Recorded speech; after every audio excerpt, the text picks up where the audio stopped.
welcome to Starfinder, a new series from Ready Game Roll. Hopefully you'll recognise a few faces here, in different roles, you might notice. Why don't we, if you've never seen anything from us before, why don't we go around and introduce ourselves and what we do very briefly. Starting, seeing as you're so eager, Ben, introduce yourself. Don't introduce your character just yet. Okay, well, my name is Ben, and I identify as chaotic neutral. Oops. Nope, that sums you up fairly fucking succinctly, actually. Yeah, that's about right. No homo. Oops. You have to say that, otherwise people are going to be like, oh, that's a bit strange, he's identifying like that. No, you really fucking don't. Yeah, I know. I need that on a t-shirt. Just like, no homo, ... Oops. Yeah. Much when, Roan? Yeah. My name is Roan, and I DM Terra. I have a somewhat cool job, and in my spare time, make videos. I'm Sam. I play Adrian Maxwell in Terra. I do video editing and motion graphics stuff. That's about it. You did the recent logo animation. Oh yeah, I did that. Yeah. I might say it's really fucking cool, actually. Thank you. That logo was spot on. And Hopefully, I'll make a better. I'm hoping to try and make a better one that will actually look like it's on fire. Maybe, who knows? But yeah, that's basically me. And I'm Scott, your GM for the day. That's terrifying. You're in the hot seat now, motherfucker. Yeah, I'm already sweating. Friendly neighborhood DM. Friendly? No. Anyway. Yeah, let's get into things. So, we open on what's called the Terra Circular. It's basically a big interplanetary bus. So people will take their shuttles from their space stations and planets and go to this thing and get basically not quite teleported, but it reduces what could have been hundreds of years down to days, weeks, and on the odd occasion months. If you're really trying to get to the opposite side of the galaxy. So yeah, it's quite a common method of transport, especially for shipping and freight. Not everyone uses it, of course. If you've got your own ship, you might just dock with the main mothership and just go along for the ride, or you might just use these massive slip space gates to just do the journey yourself.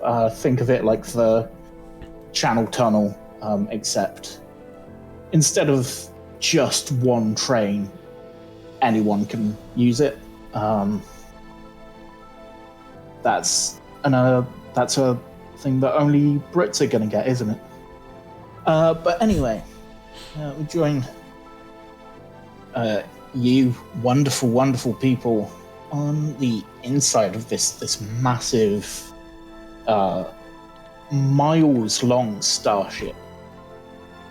You guys have recently become members of the Starfinder Society, a organization that is a lot of it's scholarly work, but you're also, in a sense, mercenaries and just general handymen. Except because you're part of the Starfinder Society, people will quite often go to you for help, even before the law enforcement and protection agencies like the stewards. So that's you guys. You haven't quite made a name for yourself. You are still rookies in all this. Some of you might have been recruited to the society because you have exceptional skills. Some of you might have just had recommendations from friends or family or colleagues based on your skills. Or some of you might have just bluffed your way in because, if the society thinks you've got the skills, whether you've got them or not, sometimes that happens too. More and more, seemingly, over the last few years. But anyway, you are in not the nicest part of the ship. The Starfinder Society has set you up with a lot of your gear and equipment, and even transit to be officially basically sworn in to the organization.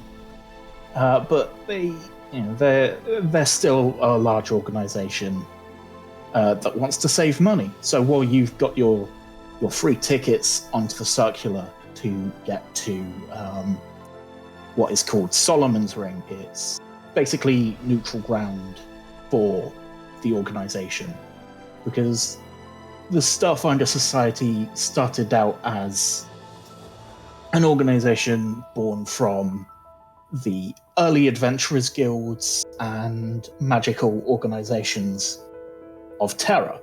But as Terra's influence in the galaxy expanded, it was seen as, maybe we want somewhere that's not specifically for Terrans. Well, there's still a spiritual home on Terra. They built this massive ring world just as a symbol of peace, to say, hey, we're out here. We're not taking any particular sides as far as racial preferences go.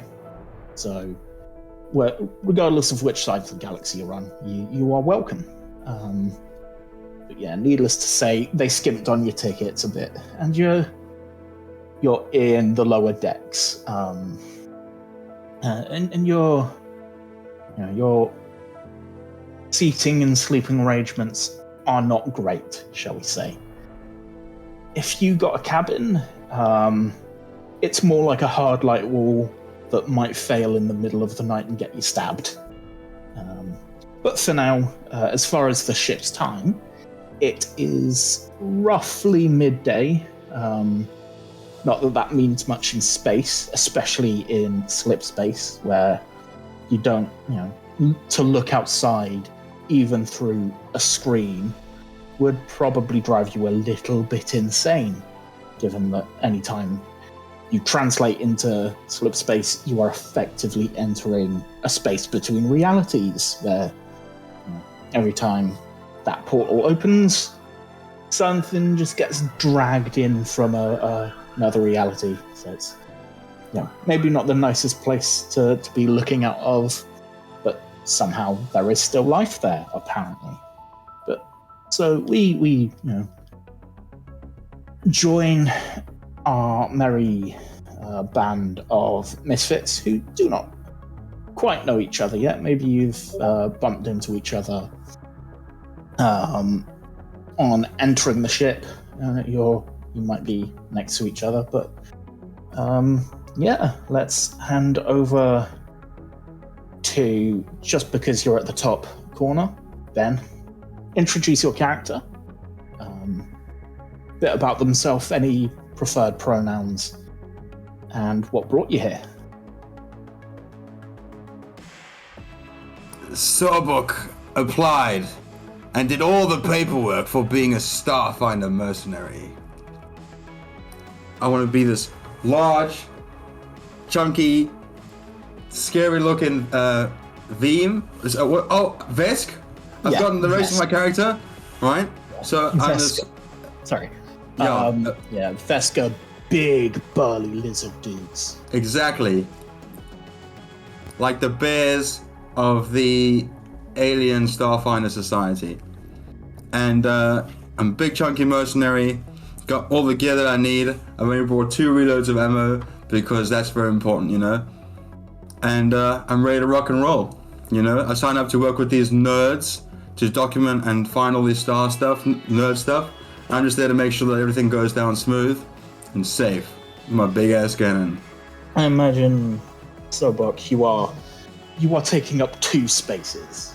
Even though Vesk aren't much bigger than humans, they are definitely on the larger side of the, medium human scale. Like, Definitely. I would say at least 7 foot, you know? And 4 foot across, baby, with my big freaking rippled muscles. But also, I'm taking up 2 seats because I sit in 1 seat, and next to me is my gun. Gotta keep that baby polished. It's never gonna leave my sight. All my gear, my 3 flashlights dangling off the side of my bag. Everything I need, baby. I'm ready to roll. I should mention, for security reasons, anything that could be used as a weapon has been confiscated. Oh no! Okay, well then I'm sitting there worried about my baby in the carry hold.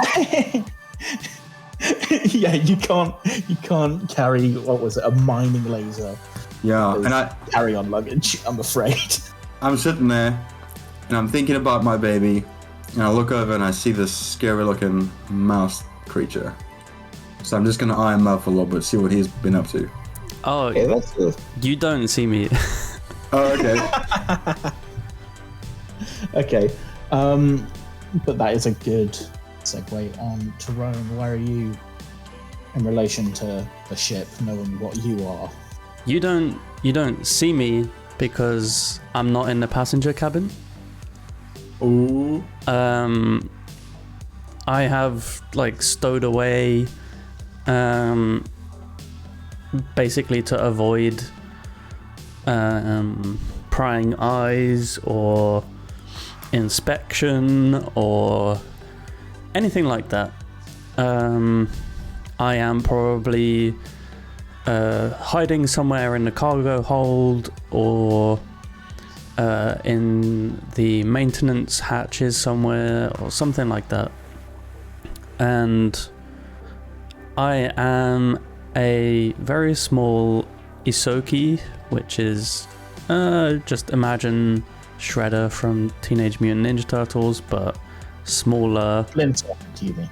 Yes, sorry, Splinter. Oh my god! How can you make that mistake, Sorry, guys? I never actually watched Ninja it, Turtles. so What? Fucking nerd cred just... Yeah, I mean, okay, I'll be quiet. Having shell power, am I right? yeah.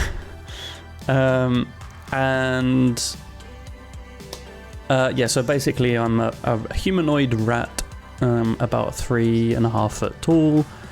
I am skitty and skinny.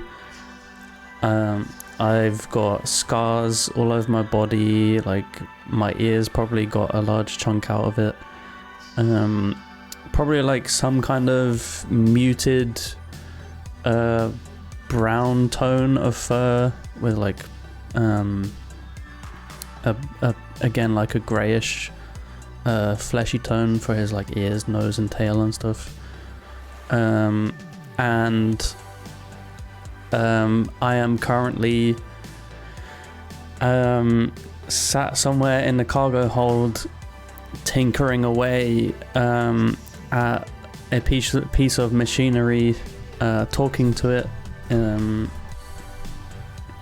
and going away and just stealing random pieces from the cargo hold and then coming back and just doing more tinkering, stopping every 5 minutes at the moment that he fucking hears someone might be coming through or anything like that. It's just I don't know what's around me. Yep. So, Rome. Can you make a fortitude roll for me? Yes, let me find my character sheet. Because you know, from what I understand of you, you're used to the lower end of gravity. Oh yeah. Your home is on space stations, not planets or ships that are moving at a rate of roughly 1 g. So even this relatively, for what most would be quite comfortable gravity, you are heavy right now. So you're having a tough time in feeling almost possibly 3 times your body weight. So okay, so this is a good opportunity for you to explain to me how I do a roll. yeah. So for the fortitude save, it basically gives you everything you need to add as your total on your character sheet. It's just a roll 1d20 as you would with any RPG, well, d20 RPG, and add your modifier. So it's just a standard d20 and add the fortitude total. So my total for fortitude is 0. And we're going to go with this dice.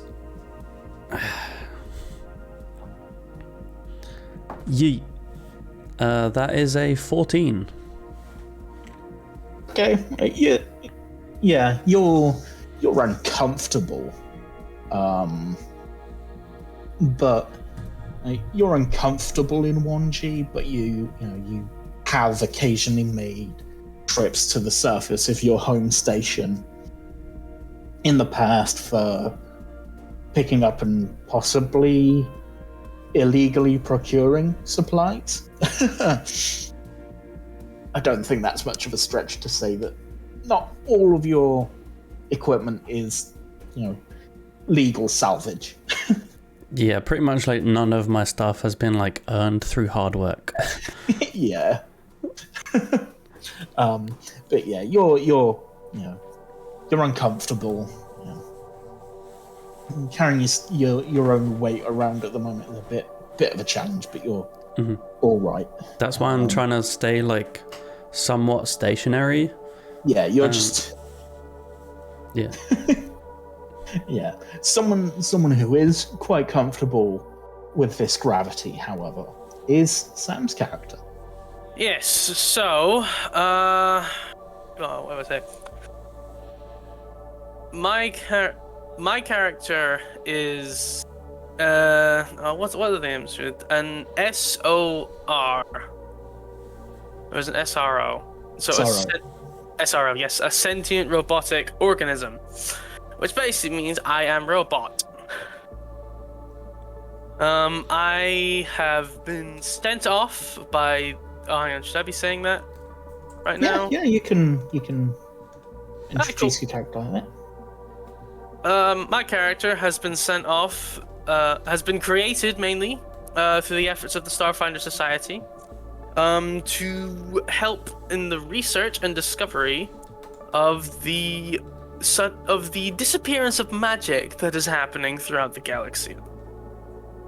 I am the first successful prototype that has been able to harness the use of magic, and because of that, the society deemed it fit to send me out to discover as much as I can to see how powerful I could get. Yeah. And I'm currently just sitting upright in a chair, just patiently waiting until we get to our destination. Yeah. So you're, even though you are a creation of the Starfinder Society, you are traveling still fairly incognito. So while a robot would normally, especially a fairly clean, new-looking robot. Oh would yeah, often- this robot is very much looking like factory new kind of thing. Like the metal plates that surround the framework of the body, very smooth and clean, like very like buffed white kind of look, with a solid like dome head to it, with the only facial features being of two glowing white eyes. Yeah. So you are on the lower decks. You are sticking out like a sore thumb. Some people might be eyeing you up for parts. Others might just be admiring, the peak of technology that you are. You are the best of the best of the best tech-wise. And some people, are probably looking at you like, are you a new robot that's meant to help people? Are you, sentient robotic organisms are known, but they're not common. For AI to gain sentience is very, very, very rare, even among cases where that sort of thing is planned. But AI has to go through a lot of iterations before it goes, oh, I exist.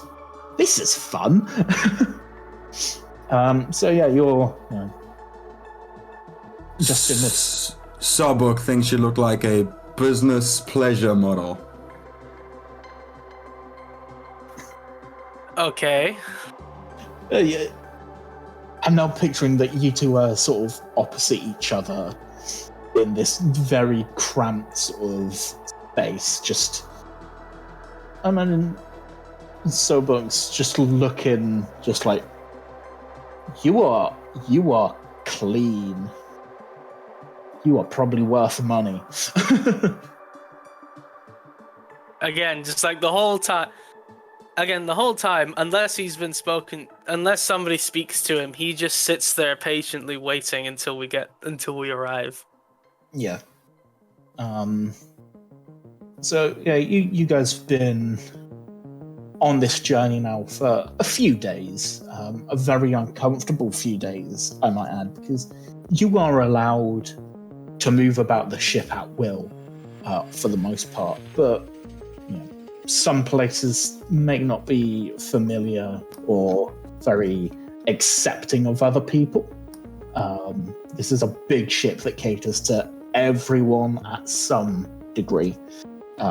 So you might not want to be going up to the top decks where cabins are basically penthouse suites.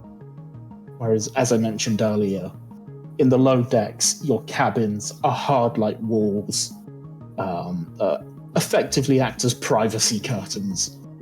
And even then, they might come down in the middle of the night and you might wake up with a horny dwarf spooning you, for example. Disgusting. Smoke knows his place. Can I go check on my gear? I don't want to leave my baby alone for too long. I'm allowed to. If I'm not, then I'll wait until we get off. Sobuk, you are very attached to your equipment. Yeah. You are Sasha. You are the peak of Vesk soldiery. You are, you have served your time as a warrior of Vesk, and now you are, because of your prowess, the Starfinder Society has recruited you and gone, hey, you might be of use to us. You're on a freelance basis, but Starfinder pays fairly well, especially as you get on in renown. That's why I'm here. Yeah. You like big guns and you cannot lie.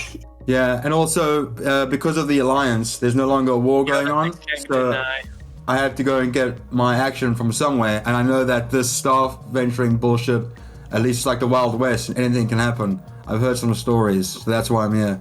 Yeah. But you're sat there, in this hard metal seat. Even your ass is going a little bit numb sat here. But as you're sat there, all three of you, your comm devices ping.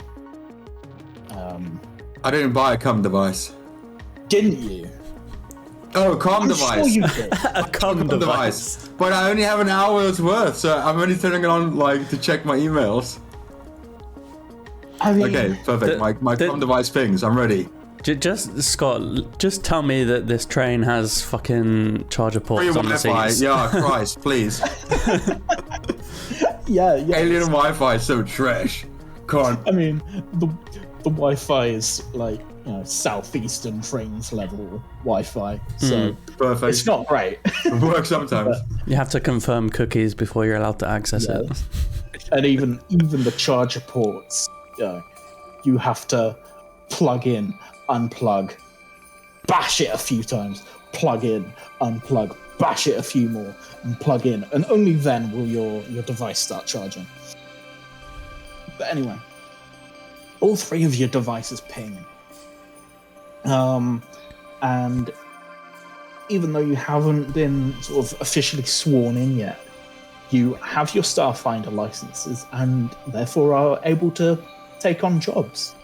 And a job, even though you are in transit, has just come up. And it basically says, hey, we've got a vermin problem. There are stewards on board, but they're busy, dealing with the revelers on the upper decks and don't really have time for this lower deck bullshit. Someone's butt hurts. I will go and investigate these vermin. Yeah. Get up off my little fucking chair, rub my butt a little bit, and I'm ready to roll. Yeah, okay. So Where are the vermin? In this email. not the brightest. But yeah, Sobuk, you take out your comm device out of your pocket, click confirm, and the other two, if you're also looking at your comm devices at this, basically a job board that's on. It's Indeed for mercenaries. Yeah.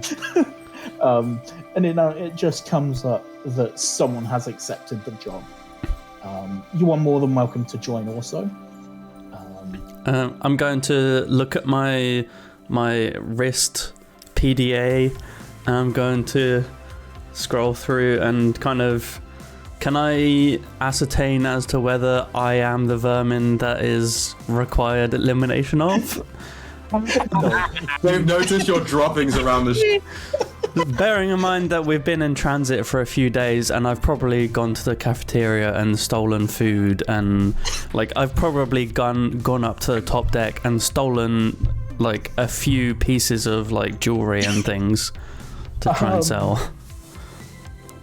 And things. Or at least tried to, and probably been spotted in the process and fled.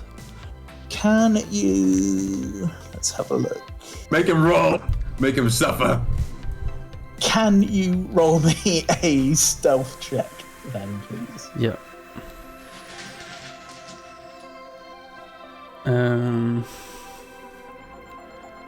Stealth check. Oh, at level 1, I have a +10. I mean, you are a tiny little rat person, so... So that's a 15 plus 10, 25. How'd that do? No, you are. Yeah, no one has noticed you at all. You've basically gotten away scot-free with most of what you want. Occasionally it's been a little bit tough to get past, 100 people, in the kitchens constantly milling around for these rich assholes. But, you've got away with some good shit. Nice. Sorry, it's like Ratatouille. Yeah, as he's running around. Yeah, you're walking out of the kitchen like you belong there with a meringue that's as big as you are. Yep. And I'm just gonna like take that down to my secret hidey hole. Your little hidey hole. Yeah. Yeah. But this job, I'll look at it, kind of ascertain. It's probably not me that they're after, so I will. Before accepting the mission, I will. Isti Ani. And he like inserts a power cell into his machine that he's building, and will begin to screw it shut. Presses a button. Doesn't do anything. Presses it again. Takes out his wrench. Hits it. Presses the button again. It starts for a second and then turns back off, and he's like, "Stupid choo-choo." And he like smashes it like a whole bunch, so it looks like he's breaking it. And then he'll just like realign some things, and then he'll like flip it around, notice that there's like two cables that aren't like even touching each other, and he'll like basically replug in the PCIe plugs. And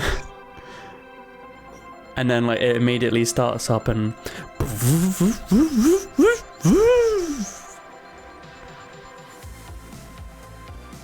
then like he thinks to himself, okay, now it's time. And he accepts the quest, or mission, should I say. Yeah. Okay. I didn't expect that voice. What a voice. Yeah. And finally, Yes, so would I have noticed that the Vesk person sitting in front of me is the one that had accepted the position? My plan was that I'm going to notice you when we both move towards the cargo bay. it basically runs as the job board, as people accept quests on the job board. It runs like an online lobby, basically saying how many people are wanted and how many people have joined so far. So you would have seen at this point 2 people have accepted the quest. So it's kind of like when you go into like a squad or a Battlefield game and you have like a squad that has like 6 available slots. Someone goes into the first one, second one, and then you've got like 4 slots left or something. Yeah. Okay. Right. So I would say acknowledge that I would notice it. Then I look over to the big Vesk man and I'll say to him, I have noticed that you have gotten the same notification that I have about this position. Would you be perchance be the other member who is willing to partake in such a quest? Sobok is going to hunt these vermin. May I suggest that I join you on this venture? I am quite capable at handling myself in such situations. As long as you don't get in my way. Are you a mercenary too? In a manner of speaking, I guess you can call me a mercenary. Alright then, let's go. I gotta go check on Sasha. Wait. I gotta go check on Sasha. Perfect. Before we part ways, perhaps we should exchange names. You are, and I hold my hand out for a handshake. I'm not gonna shake your hand because you look like a pleasure bot. I don't know where it's been. So instead, I'm gonna say, I'm Sobok. Good to see you.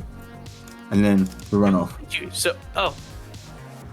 Very well. I will find you at the meeting location. And I stand up and I start walking to the. Well, we're both going together down. You want to follow me to the cargo bay, or you want to run off to wherever the rats are?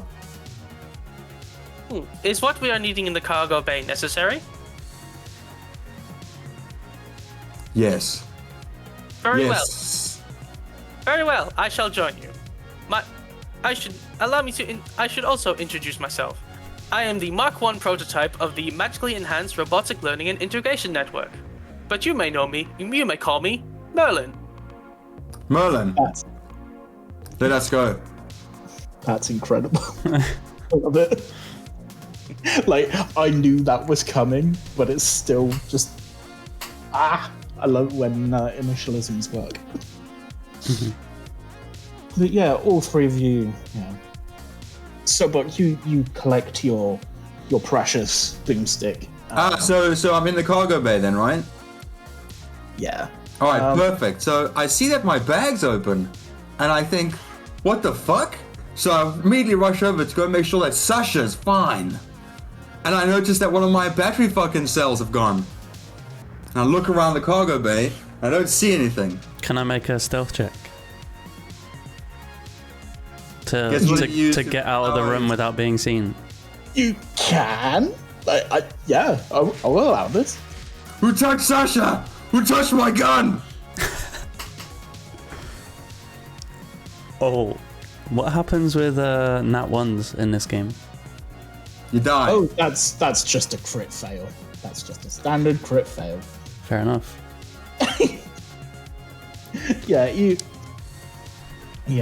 It's, so like you see this little rat dude just carrying this quite large energy battery that's clearly for some heavy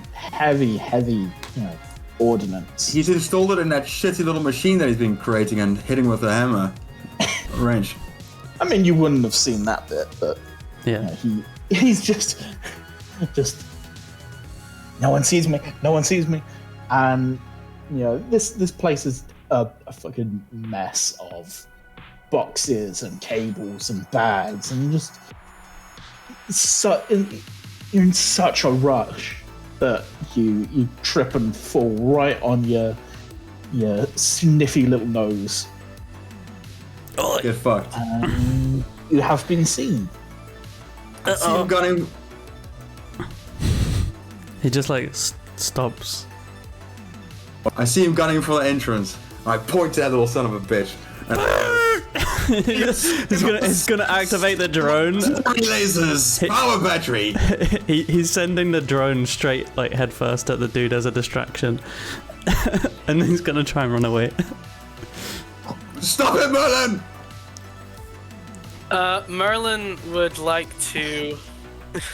Get stuck in the doorway. Boop. Boop. Merlin would like to use telekinetic projectile and try to throw something at his foot to try and trip him over. Okay. He's already facepalmed, the poor little guy, but he's making it. You better stop him. Fuck him up, fuck him up! Alright, I got a +0 to range attack, so let's go. That is a 9. What are we comparing that to? Yeah, that'll be because you're throwing an object. That'll be kinetic. So it's my kinetic armor? Yeah.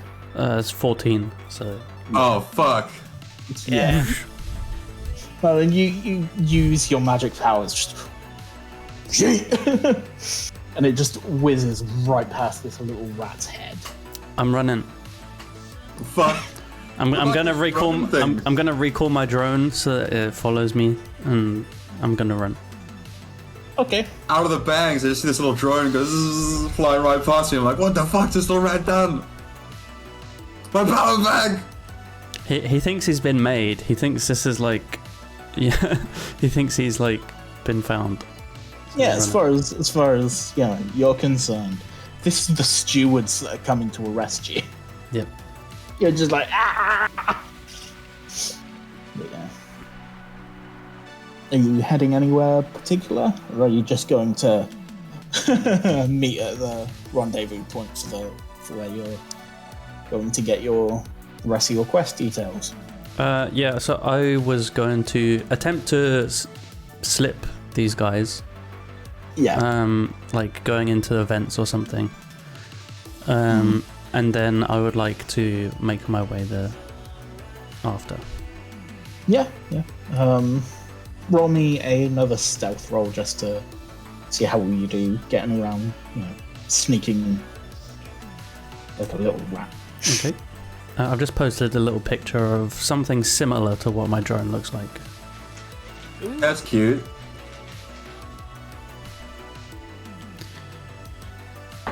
Nice. A total of 22. Yeah, you, in fact, what are you guys' perceptions? My perception. Yeah. Is this the total? Yeah. It's a 3. Guys, I can't find my perception. It's in skills. Skills. Yeah. Okay, I see that. You got it. Wait, I don't have. I've got piloting and profession. Yeah, there's like 2 up. Oh, perception. Yeah. I got nothing. Okay. Okay. So it's like 11 and 10 or something? Yeah. If we're running D&D rules, yeah, you've slipped fairly comfortably, out of this quite unpleasant encounter with, as far as you're concerned, stewards. I like to think that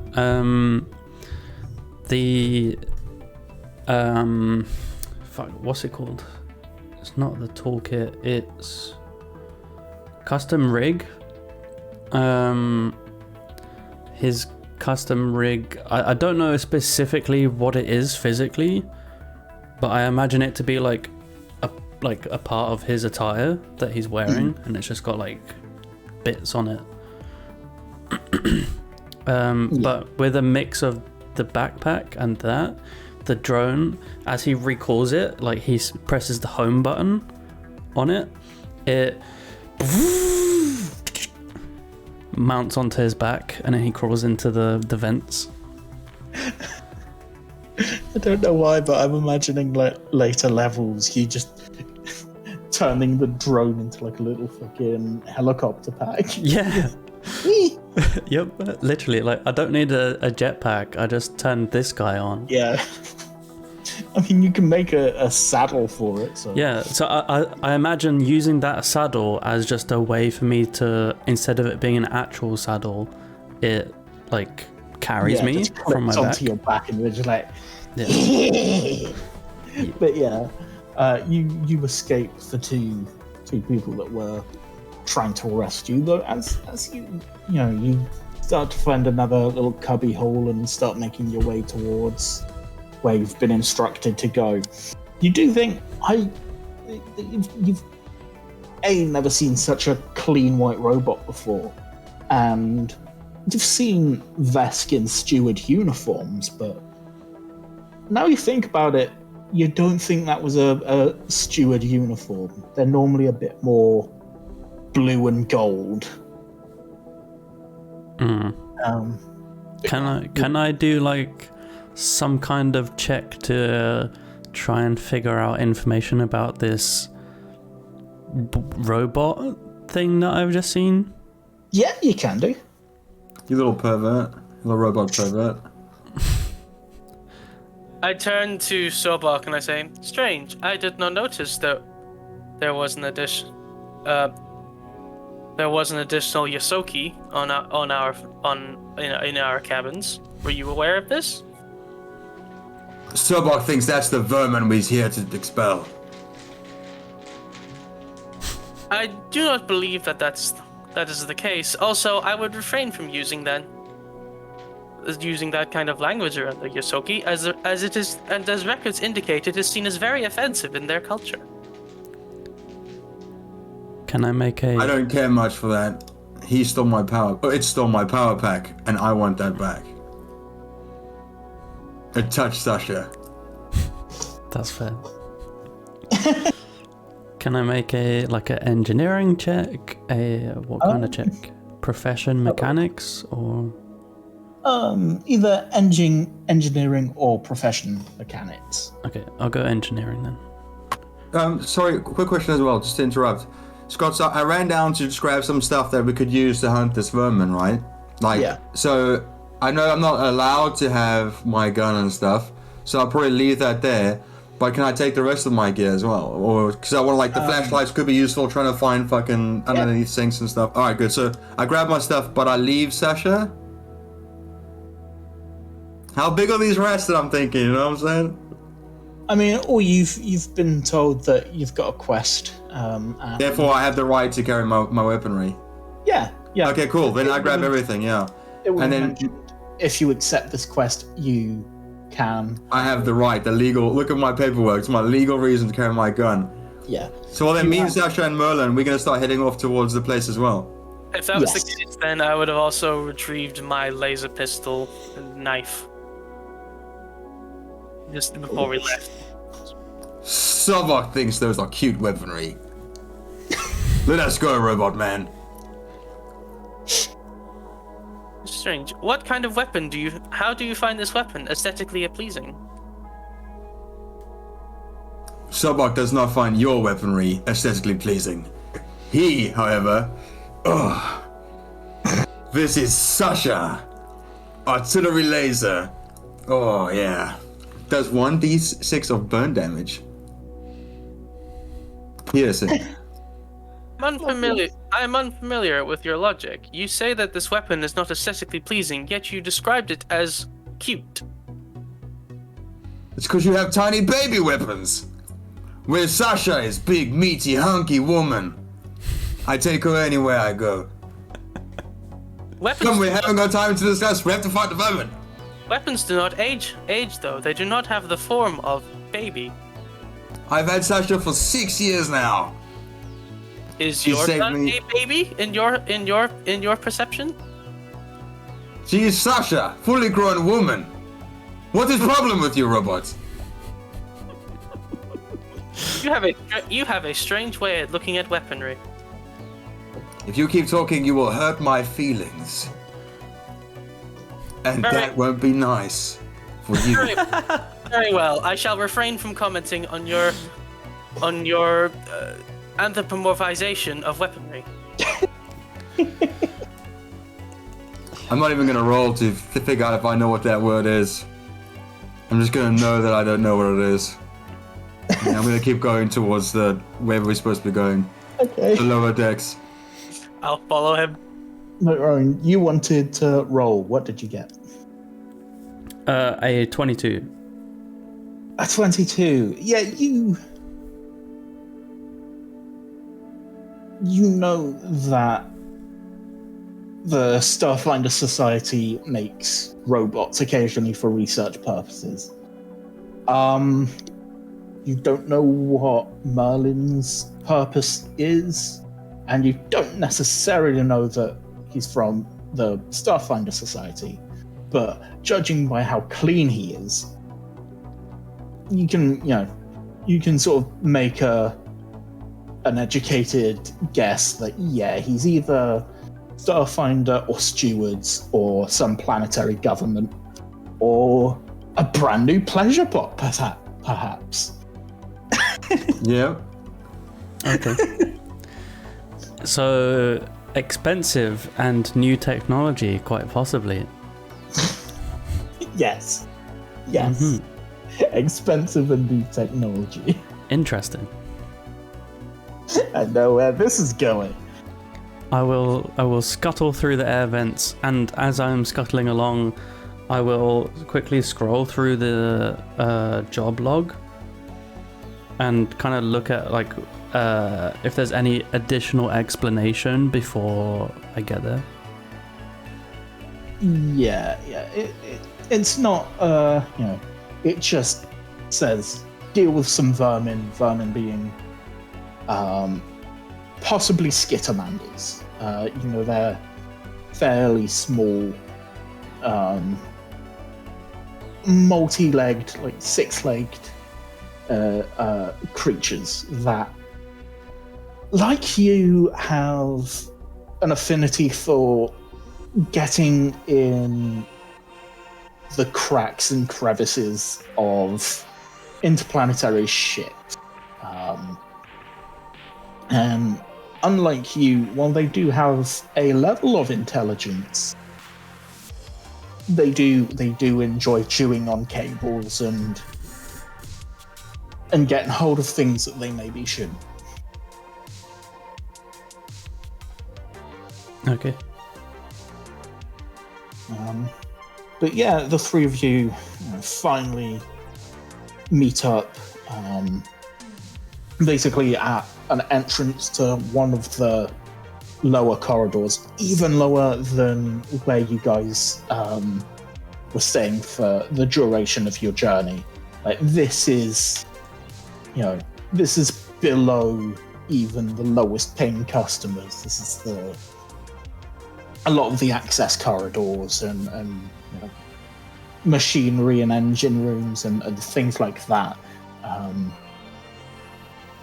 And you're greeted by a dwarf in basically a boiler suit with a plate, like a Kevlar vest on and a wrench. And he just looks the three of you around, up and down, and goes, "All right, I'm too busy for this shit. So you guys have accepted the quest, so I imagine you're up to the challenge. So deal with the problem and you'll get paid. I've been told to give you an advance for some reason, even though it's fucking Skittermanders. They're not fucking hard, if you ask me. But you each hear your comm devices beep or vibrate as 100 credits are transferred into your basically bank accounts each. Nice. Like money. The payment up front is most appreciated. Are there perhaps any advice you're able to give us about dealing dealing with these creatures? They're a bit bitey,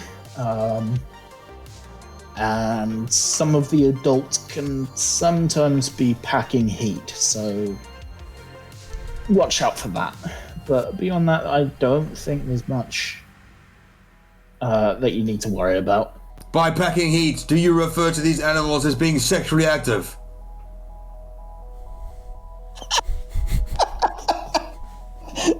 I will charge my gun. I flick off the safety.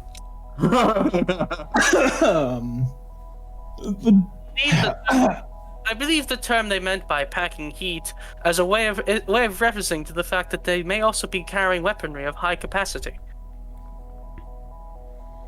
And the robot gets it. I'm used to them fighting back, it's okay. I would have expected a Vesk to have heard of that phrase before, but you are clearly not the sharpest tool in the shed, are you, mate? 1 second. Sobok assumed the Yaskori were the vermin to be exterminated. No. That is very, very offensive. And had I been the type to do so, I could have alerted the stewards and had you arrested for what is effectively a hate crime. Keep that in mind, my friend. Okay. And I imagine Rome's character also heard that. There's like a thudding sound like above, and like a hatch opens, and then there's literally just a but with a knife coming straight at his face. Okay. I'm ready to exterminate the vermin.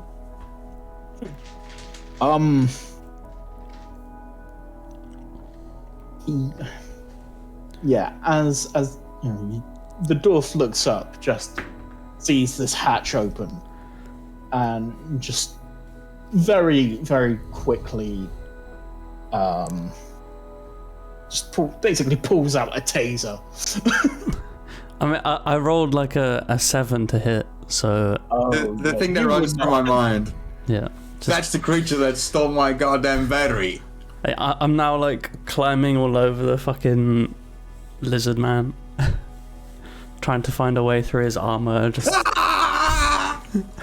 Can I try and like grab hold, try and like like grab him by like, the scruff, like the scruff of the neck, and just like try and lift him off of Sobrek? Yeah, you can try.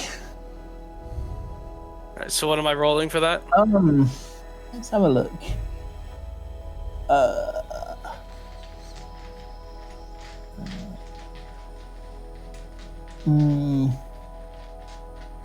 Just give me a straight strength roll. Okay. That is a 19. Okay, and throw either a acrobatics or athletics. okay.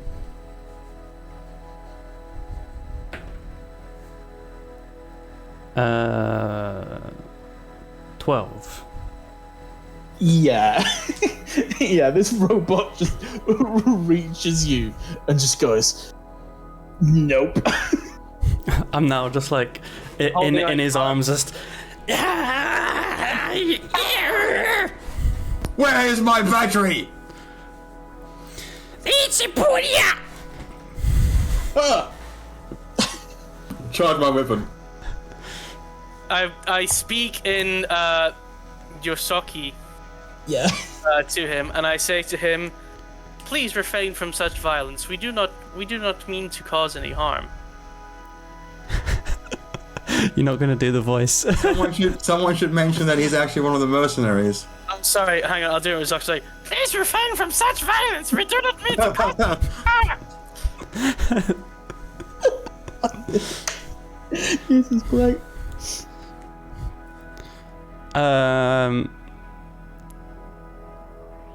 I feel like I need to process. This Yosaki accepted the contract. He's a mercenary too. Yeah, you see like on his PDA thing, there's just like the mission log on it. Yeah. It appears that this is the third member of our current party for this particular task. He just kind of gives up. He's just like, ugh. It's a photo. Like asking you to let him down. I gently lower him to the ground. Yeah. And he just like sheaths his knife and like puts his wrench away on his belt. Gives the lizard man a stern eye from like Dirty look, from like yeah. down here. So he's like, I'm this, looking just down like- him. he pulls out a cigar and like just takes out like his blowtorch and just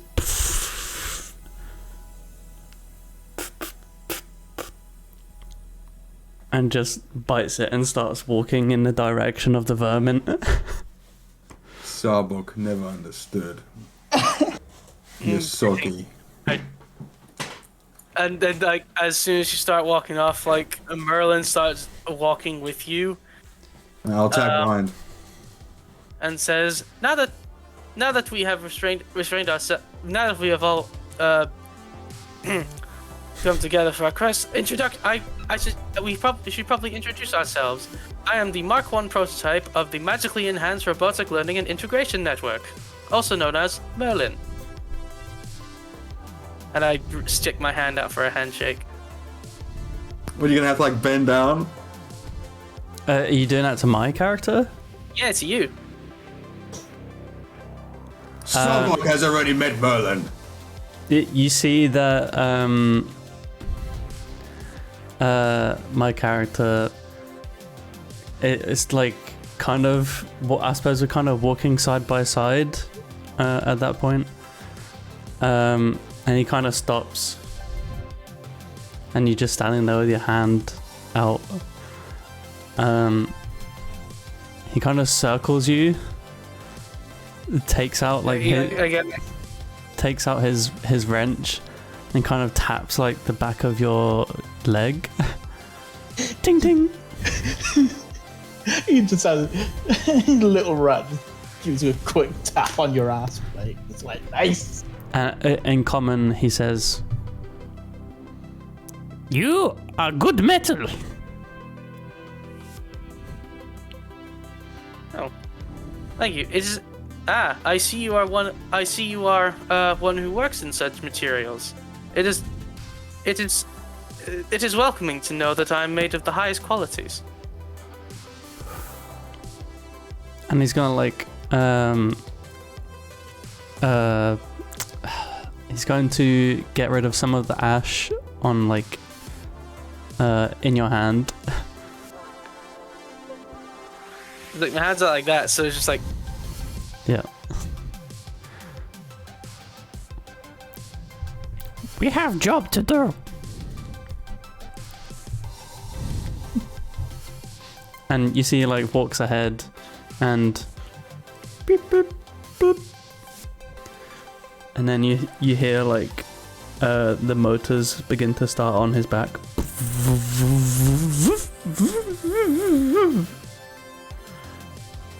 As a drone kind of I can't remember what the term is, but like home, like Hovers.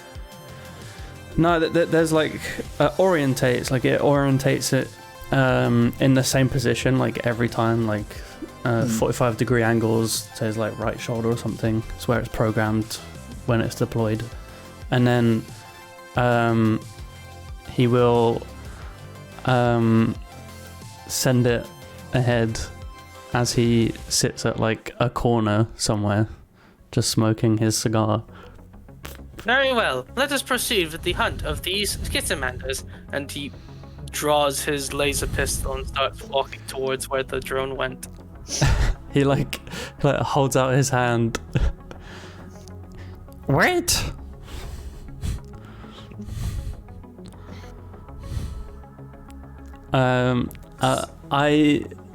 I would like to send my drone to scout ahead.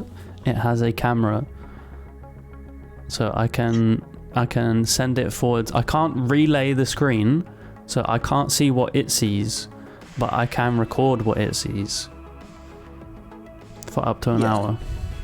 Sobok has not seen a Skitamander, but it will die like the rest. Would I be able to like have some kind of internal database of what this creature would look like, so I can like? Oh yeah. You can just Google it. Like all of you. Yeah. Merlin it. How to kill Skitamanders. Search. Like, Boop boop boop.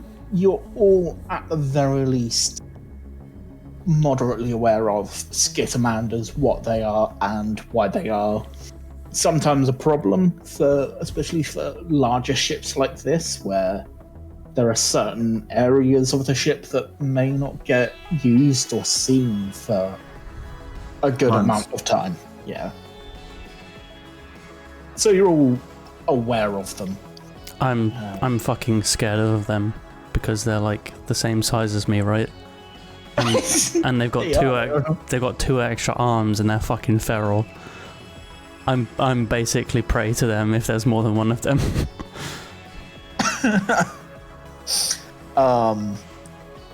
Yeah. Yeah, they are creepy looking things. Like they're weirdly adorable, but at the same time, weird, big black eyes and toothy gobs, and they're purple. So. Uh-oh, purple. One second. Yeah, they are basically Stitch. Yeah, they're basically Stitch from Lilo and Stitch, the now ancient, I don't know, holo recording. I uploaded something in the useful links and references. I've also put something in the misc chat as well to help more accurately visualize. What do you mean more accurately visualized? Oh, cute! That's not bad. How can that be evil? If they can hold whoa! If they can hold weapons, then they're sentient. If they can be sentient, then why are we referring to them as vermin? You know, Subok has moral conflicts about this. No, don't worry. Let's go blast them. I mean, most are perfectly fine and won't eat your hands if you reach out and touch them. But there are a very small number of them that are considered vermin. You know, normally, you know, the ones that aren't wearing clothes. Is that racist? Yes.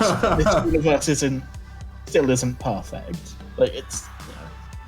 They're seen as feral savages if they don't wear clothes, apparently. But yeah, you scout ahead with your weird little scrap drone, and it's fairly low lit. The lights have been brought up for you as much as possible, but it's still fairly low light. Not that it matters for at least two of you. Does anyone have duct tape? I don't know if that's part of my toolkit, but I mean, it would be, I imagine. probably got like half a roll, yeah. Yeah. Subok thinks drone could use upgrade. That will have my little flashlight. One of my 3 flashlights. We can put it on. I mean, it's already on. Yeah, it's like Has this drone got everything? What the fuck? it's like 5 minutes into its I thought this is the It's one that scout. you just made in the cupboard. yeah, it is. And it has lights? No, I've already sent it. It can see like a human, so it's just it's not seeing a whole lot. Okay. Yeah. But it's there. fairly dingy. Yeah. I gotta use these flashlights somehow, y'all. Better get dark real soon, Scott. I will basically send it like further up the corridor and make it stationary, probably about 60 foot, and then I will like kind of tell them to go, and I'll kind of be behind them as I'm like keeping the drone a bit further ahead, but the big people are in front of me. Yeah, probably for the best, actually. I didn't think of that. What does Sobuk want to take point? I can take point. Depending on how dark it is, though, I want to use my flashlights. Scott, roll for darkness. I mean, I've already said that it's fairly Low lit, you said. What does that mean? lit. Does that mean I can use my flashlight, Scott? I mean, if you want to. Like, I would like to roll to use my flashlight. No have one to can roll- say no to you not using a flashlight. You can use it whenever you want, even when it's Yeah. proper daylight. Like, if you're really proud of your flash, I got a 16 to roll flashlight. Is that okay? yes. Okay, cool. I'm happy with that. Roll. I think even if you rolled like a 2, it'd still be fine because you're using a flashlight. Well, that's up to the DM, isn't it, Rowan? I mean, Vermin. I mean, should they even know what it's called? Yeah, I'll just I've not even told you guys my name. Maybe Merlin knows, but I don't care. All I know is that you're a little thief. He never told me. No. He just said I had good metal and then put some fucking ash in my hands. Yeah. Weird. Used you as an ashtray. Yeah. But yeah, you know, your drone just keeps just floating along this dingy little corridor. And after a few minutes, you spot movement out of the corner of the screen. As a single Skittermander just darts across the corridor. I see one! Blast it! Roll for kill! Roll for kill! I mean, you are still a few meters behind. So, Okay then, I wasn't ready. Just so it's clear, Scott, the camera function for the drone, it is basically like a a DJI, but I can't see what it sees. Not until I've got the drone back to me and I've downloaded it to my custom rig. Oh. So I'm commanding it to go down the corridors and stuff, but I can't see what it sees. Okay. So it sees the drone, it runs off, and then only when we catch up to the drone do we actually know that the drone's seen a skitterbug. Yeah, like it. Oh, okay. Then I didn't see it yet. So what the drone has seen so far, no one else is aware of until I've downloaded that footage. Ah. Yeah. Because it's an upgrade later where you can have it as like a remote connection. Ah, that makes sense. Yeah, you've basically just put this together out of scraps and duct tape at the moment. I was amazed that I had a torch feature. That's what I'm saying. I mean, You and your torches, man. Yeah, I gotta use them wisely. They're hanging off my belt. They're really heavy now. Yeah. If you actually mention it, then I will like bring my drone back so that you can tape a torch to it if you want. Hooray! Okay, thank you for the teamwork, little vermin. Let me see. Oh, bro. 1L. Can your drone take 1L worth of torch? Yeah, you could probably carry that. Alright, because, it's also for my benefit, because I can't actually see anything, but you guys can. DM, or GM, should I say. I rolled a natural 20 to shank this guy's Achilles heel. What? No, you didn't. That's racist. For calling me a vermin. I didn't say it that time. I was like Sobok struggles to see in this low light. Perhaps we should upgrade the drone. Okay. What about... Does anyone have duct tape? Or the space tape? space tape. Yeah, we don't know what ducks are. I mean, you do, but okay. So an amphibious species that went extinct over 20,000 years ago. Sobok heard they taste nice. That was awfully accurate. Was it though? I don't know. I don't even know. Or Anyway. precise, should I say? Yeah. No, I'm just improvising, man. Come on. Yeah, Okay. beautiful. Okay, so we duct tape the flashlight to the drone. It fucking flies ahead of us, and we continue. Yeah. I'm happy with that. I'm removing one flashlight out of my backpack. You and your what? 2 more, baby. 2 left to go. Yeah, you've got 3 fucking flashlights. But yeah, especially now with this, you had a good torch on it anyway, but now, you've got this really, really nice, good Premium grade quality, illumination. high lumen torch on this drone. Yeah, it's weighing it down a bit, but It's just yeah, it's just like your drone's probably having a bit of a panic attack trying to stay upright. Mhm. But yeah, again, it passes a skittermander, and from down the corridor, you hear a single blaster shot go off.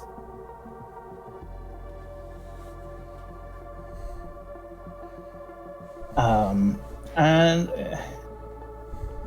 do you know if you've got connection to the drone? I mean, I can. I have master control. I can tell it to react and stuff. So if it were to be shot at, I can command it to retreat or something. Yeah. Does the drone have AC?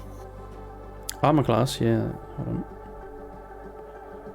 Yeah, it does. It's got 11 on EAC and KAC. It's also Okay. got saves as well. Yeah. 1 second. So let's check. Oh, it does as have a soon- weapon mount. I need to install that. As soon as the blaster goes off, I want Sobok to be like.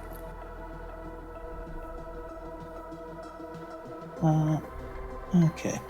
Yeah. So you hear a single energy blast go off, and yeah, your drone has been hit.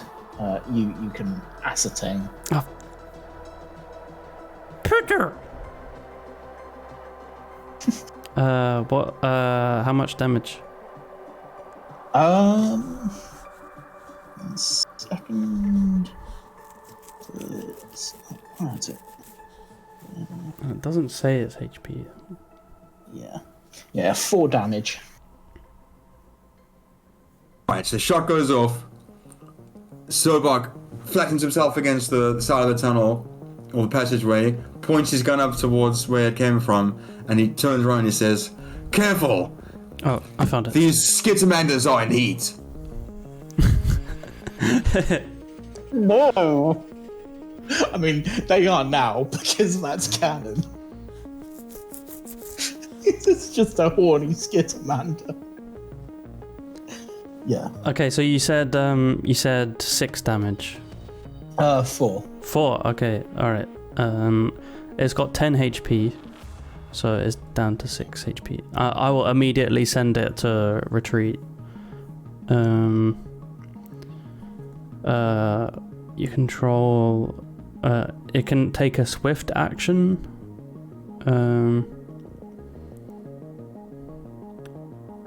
Yeah, I can move it and stuff. So I'll move it back to us as fast as I can. Yosoki, what did your drone see? What do your drone eyes see? Your drone I see.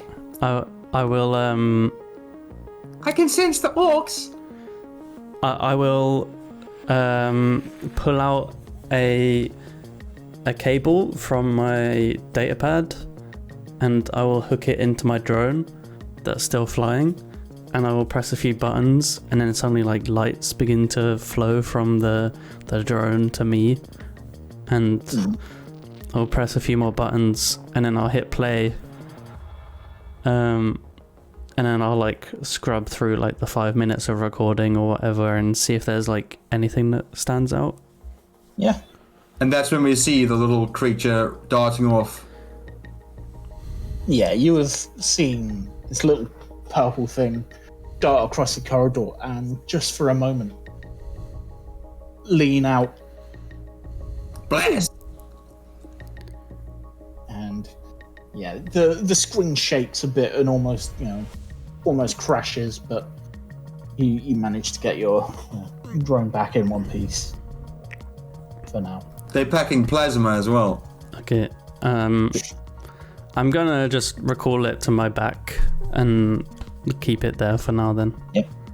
I will actually hand the torch back because it can't mount onto my back with the torch on it. just take the tape off, just like Torch is sticky because of space tape. Goes back on my belt. wondering where you were going with that. So now we're going to proceed with caution. Should I be scared about the fact that they firing, what was it, a plasma round? Just a little puny energy pistol. Okay, so it's a puny energy pistol, so that therefore I shouldn't be too scared, like of it going through armor or anything. I haven't read up on anything besides the laser artillery weapon that I've got, which is piercing. So Yeah. So I'm not really scared of this because I've got my bulky armor. I'm okay. Yeah, you're fairly okay. All right. Well, then I'll just keep walking forward, but with my gun ready, you know. You're just like, come at me. Yeah, these four little skittering little purple things. But yeah, are you all continuing on? Yes. Yeah. Still continue. Just for like a bit of flavor, the gun that Sobok is carrying would just like not spool up.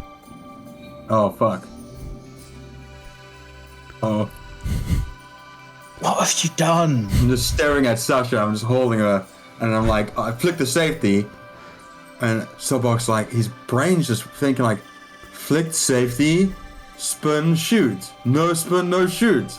And I stop, and I'm just staring at it. I don't know what's happening.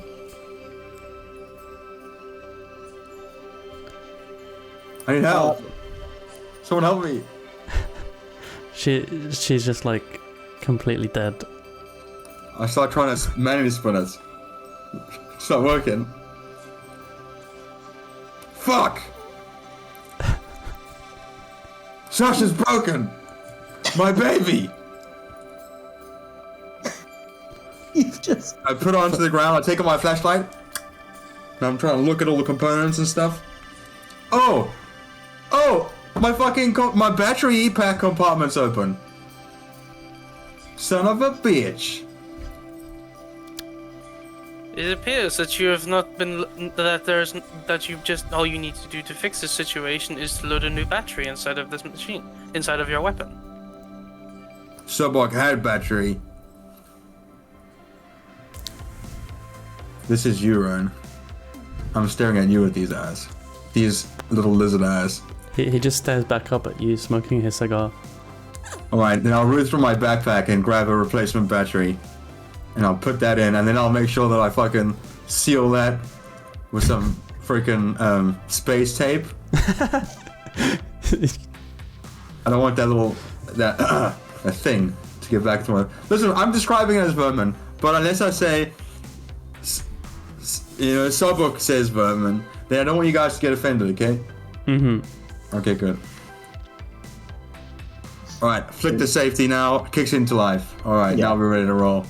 Yeah, so your weapon starts to spin up. Thank God. So there's My God, Sasha. power in it. Sasha, don't do this to me, baby. Don't do me like this again. Alright, let's keep going. Okay. Uh-huh, Yeah. uh-huh. Oh my God. Why? You're making it harder for me to love you, Roan. It comes with age, don't worry.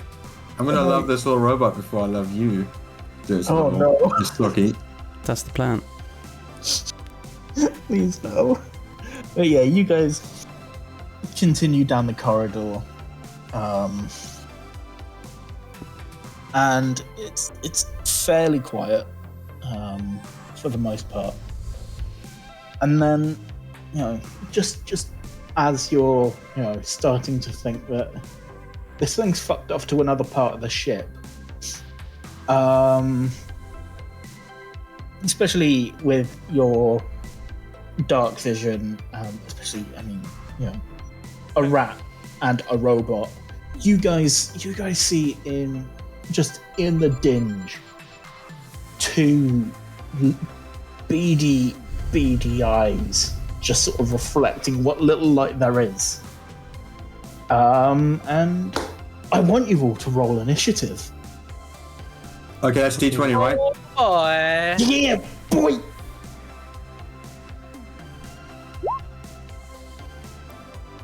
Sobok at 7. It. 11. Okay. Ooh, 20. Oh, shit! Damn. Mince is on the ball. Yeah. Mince made the ball. Was it Merlin that got 11? Yes. Merlin got... Oh, yeah. No, whoa. Oh, yeah. Merlin got 11, Rowan got 20, and I got 7. Okay. Okay. So that is Mince on deck. We are going to die.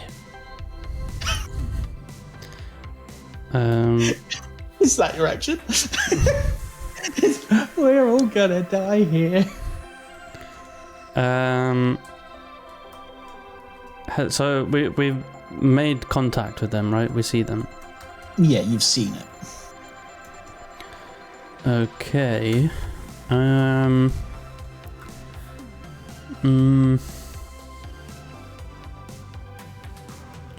really want my drone to go down right away. Is there a thing where I can like is there like held actions or held turns or like? Yeah, you can hold your action. Scott, real quick, is there a map for this, or is it just my? Yes, it's on Roll20 probably. Yeah. You might need to switch the page, I think, or reveal it or something. Oh yeah. That story has no weaponry. Even Merlin has tiny baby gun. Oh. Oh yeah. Yeah. I did have a look for minis, but I have no idea. That's okay. I will be the circle. Ta-da! Where do we enter from? You will enter up at the top, Okay, perfect. Okay. just because it looks like a door. And where do we see the threat? Just at the words. So you just see these two beady little eyes looking at you from under one of the grates, the lower one on your screens for you guys. Okay, I'll move them. Hold on. Scott, is this the one closest to us? The one at the bottom of the screen. Okay, gotcha. And are they going to be like together, or is that okay? There's What I've got only now? one. There's Only one. Yeah. There you go. I made the little purple alien guys. I'm so helpful. Because Okay. unfortunately, you can get Starfinder assets. It's just you have to buy them with the rulebook, which kind of sucks. With the rulebook on Roll20 as well. Yeah. Which, This is why, like, yeah, I'm not into Roll20. You can always just you can always just try and use some like PNGs you can find online. yeah. I can't find the weapon mods section for my drone, so currently it doesn't have any weapons. Hold on, I'm supposed to be in front. There you go. There you go. I'm gonna redesign myself to be more solid. All the cool kids are solid. Basic.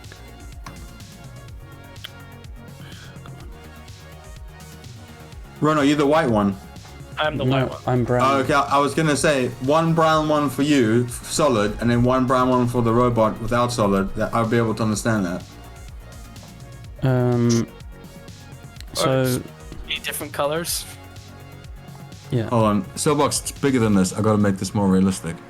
Oh yeah, is there like a size difference in terms of him? Is he a large, or is he just like? No, I'm medium. one block That's big, the medium. Yeah. but I'm gonna make him a little bit wider. There you go. Just to fully portray, you know. Okay. Oops. I'm just gonna, for the sake of like roleplay and expediency, I'm gonna say that I don't have a weapon mounted onto my drone yet, because Okay. like I've only just managed to get it up and running. Yeah. That's fine. So I will use my movement, which I believe is 30 still. Yeah. Even though you're small, you get full movement. Yeah. I actually didn't in the beginning.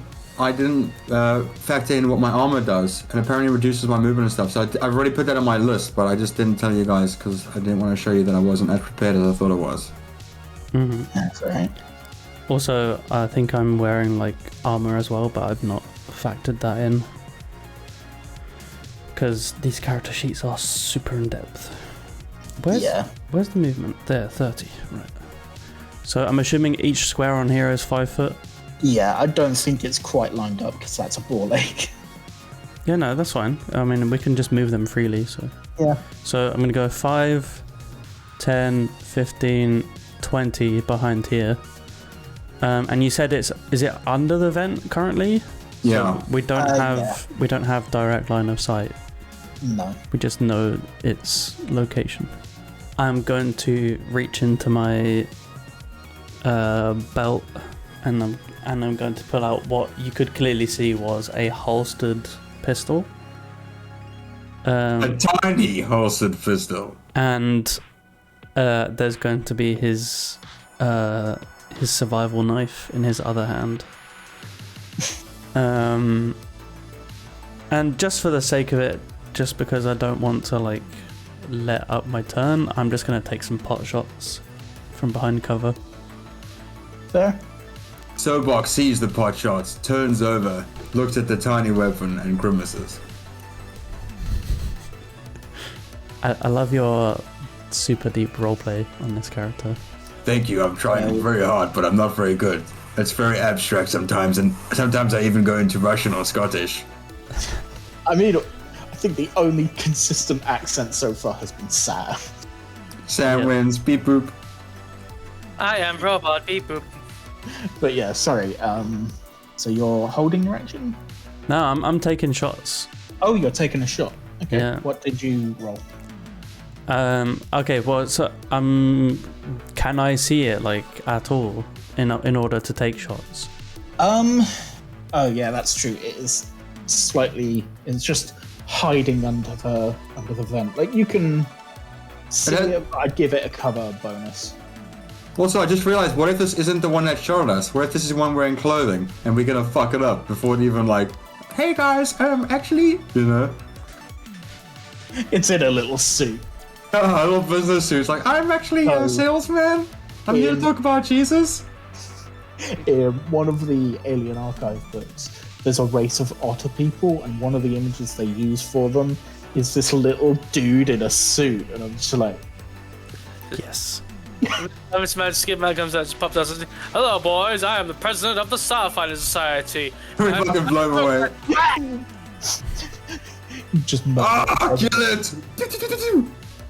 Anyway, for a ranged attack, I got 11. okay. This poor little guy.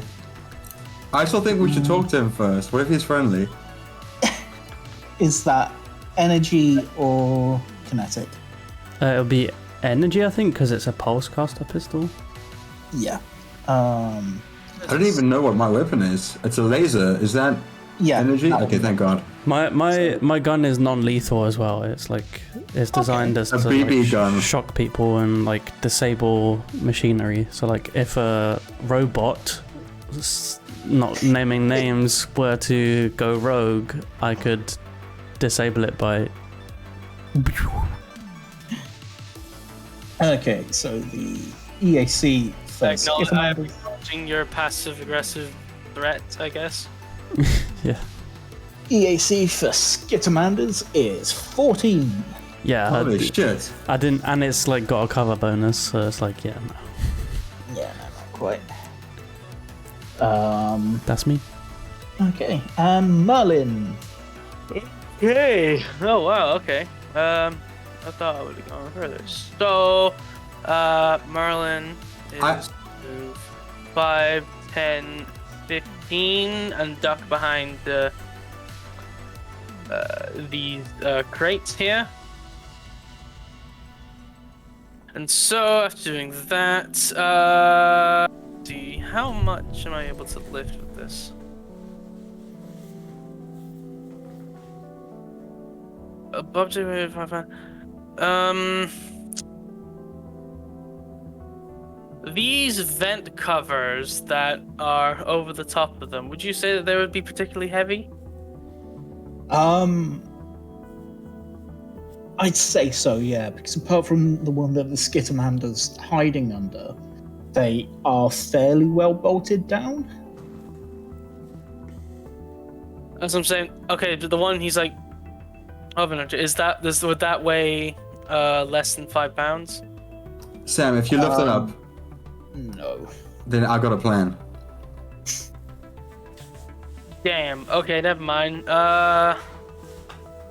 Okay then. Okay. I'll just take. I'll just fire my fucking laser pistol at him. Yeah. I still think this guy's friendly. He hasn't shot at us yet. Yes, but it's our job to shoot at him. If he's wearing a cute little business suit when we walk over his cold dead corpse, y'all gonna feel bad. Business suit. Okay. That is a 12 to hit. Yeah, that misses. Ooh, shoots wide. Alright. Sorborg has movement speed of 25 foot. 5, 10, 50. Oh, sorry, you're done. Wait. I just want to ask real quick. My Is there bad. so how does this like system work in D&D? Is it like an action, bonus action, action? Or Yeah. I'm squeezing so everything I can get out of it. That's what I'm doing. It's very similar to D&D in that you get a movement action and a long action, and you get swift actions, which are basically your bonus actions in D&D. right? There are a couple different discrepancies with things, but at least to begin with, I'm playing it fairly loose just for simplicity's sake, because this is a new system for me as well, and most things remain the same. Okay. Is it Sorborg's go? It is, yes.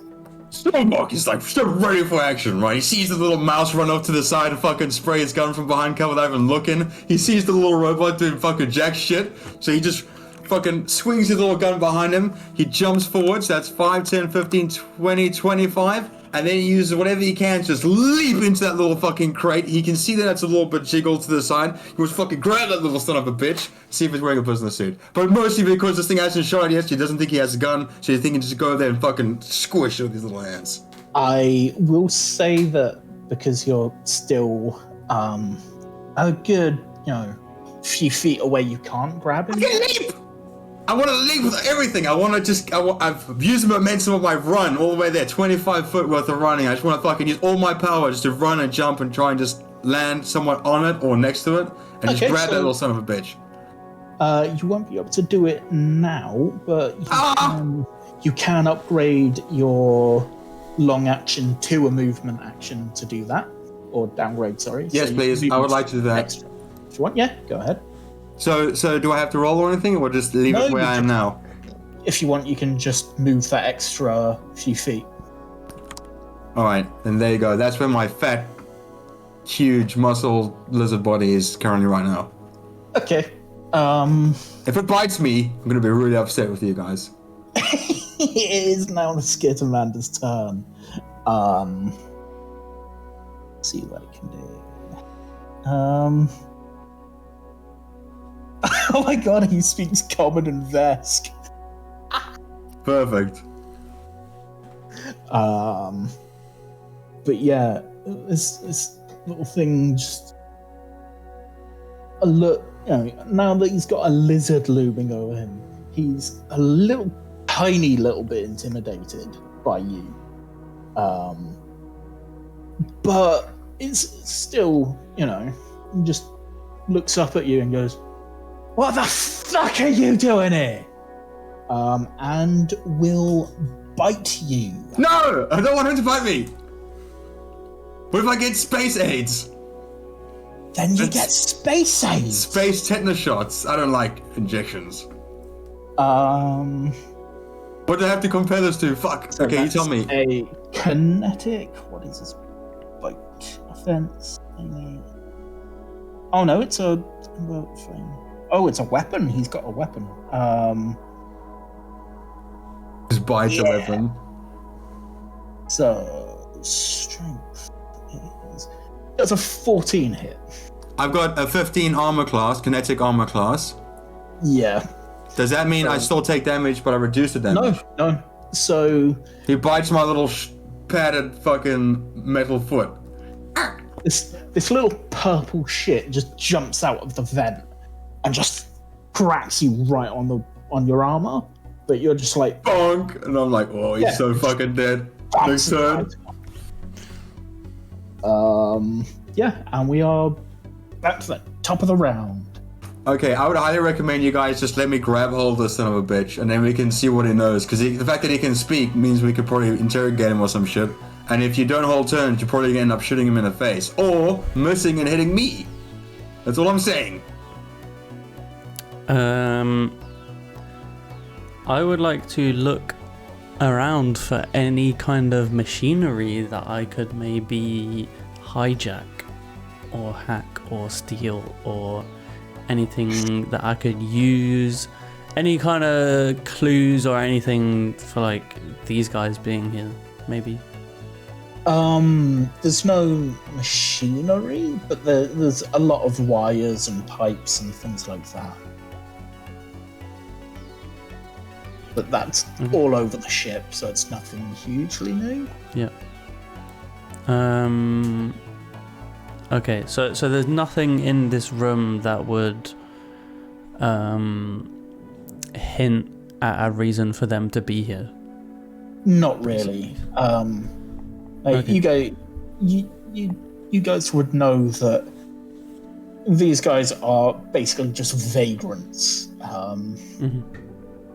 In these lower, more, like less often used parts of the ship. I will move myself 30 foot over here.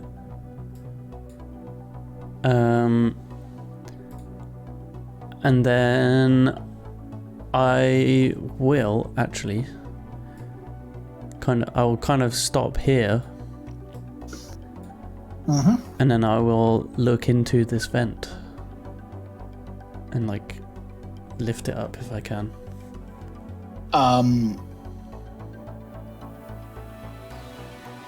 Make me a strength check then. Okay. Is there any way for me to find some screws to undo, some kind of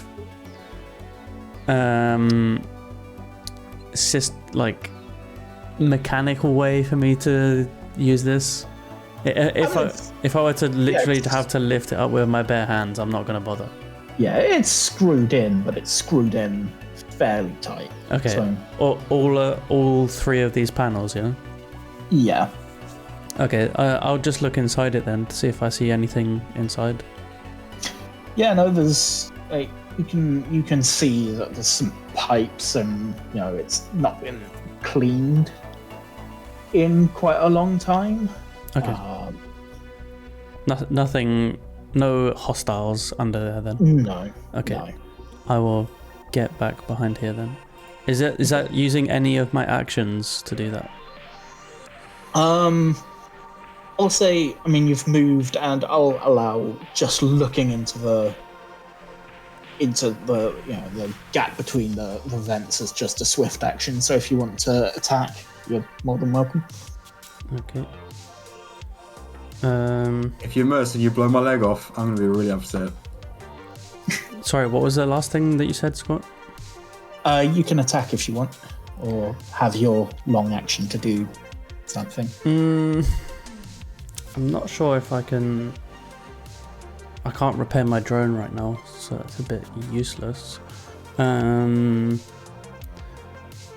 I will do is I will deploy my drone.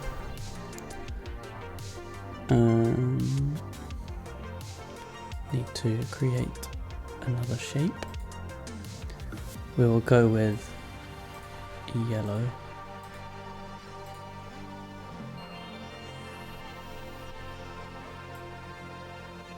And I'm going to make it this big. Yes, I'm going to deploy my drone and it's just going to go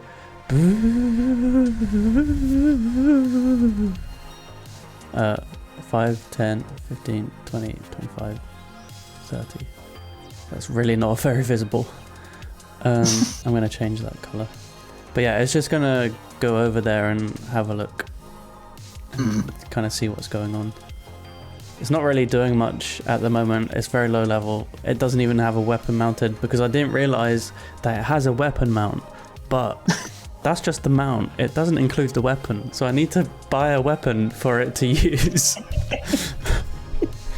It's just like yeah, it's just I'm empty. Yeah, so maybe I can steal this dude's pistol and use that. Yeah. But yeah, that's my turn, really. I can't really do anything else. I'm just going to be, like, trying to stay hidden, I guess. Okay, fair enough. So that is it down to Merlin. Merlin, I have a quick question about a spell, because it says something about a full action instead of using a standard action. Does that mean that use up my movement and my action? Yes. Okay, then I would like to use Magic Missile. And use my full action to cast all 3 of the missiles instead of just 2. Okay. Alright, so I'll roll damage. Yeah. Let's see. It's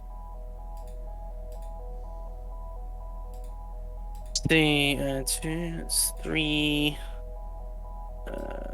5, so that's 8, 2, so that's 9 points of force damage. Oof. Okay. Yeah. Does that just, like, auto hit? Yeah, it's magic missile. Yeah. Oh, okay. Quick maths. Quick math. Okay. Yeah. And now it's Sobok's turn. How does the thing look after I hit it? Does it look wounded? It's not looking great. It looks over at you just a little bit offended. It looks at you and just goes, it hisses,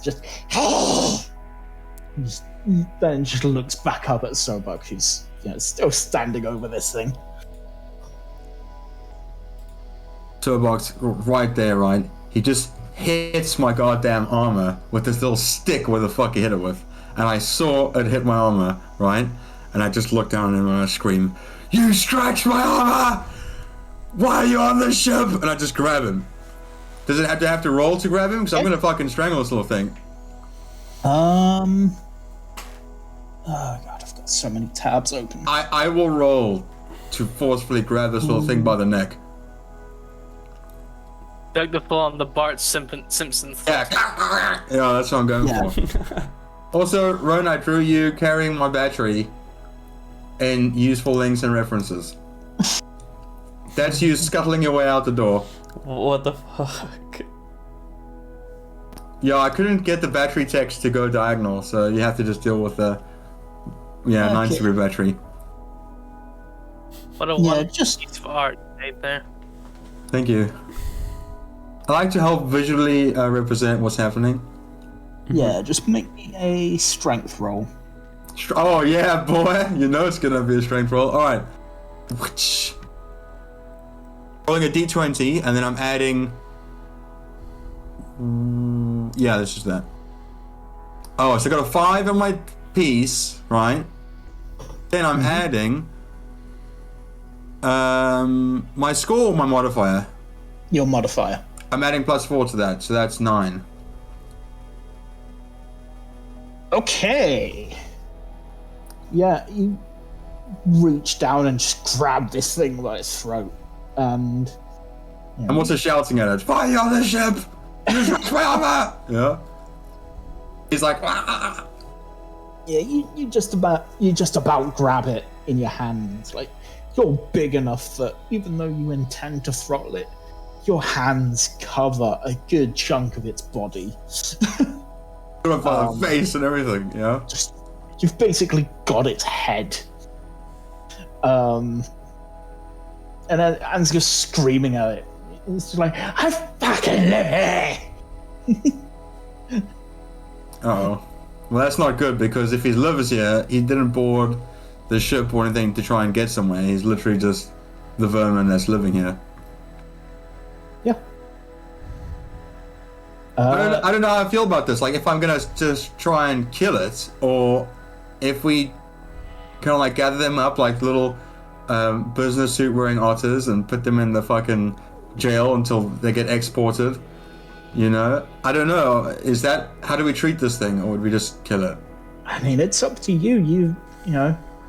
Orders are to kill them, right? Yeah. Like, I mean, someone might want it alive. You never know. But as far as the quest is concerned, you've just been told Well, to get the rid of fact that it can speak and stuff makes me think like I don't think we should just. If it was just some sort of like animal, you know, then I would understand. But it. I mean, So goblins can speak. yeah, but I would only attack goblins if they were like attacking me or something like that. I don't know, having like a mental thing, guys. That's a morale This thing issue. shot at you. Well, I don't know. This one hasn't got a gun, as far as I can tell. He hit me with a stick or some shit. I didn't know what he hit me with, but it fucking hit my armor, and I know I'm gonna have to try and buff that out later on. So that's why I got so aggressive with him.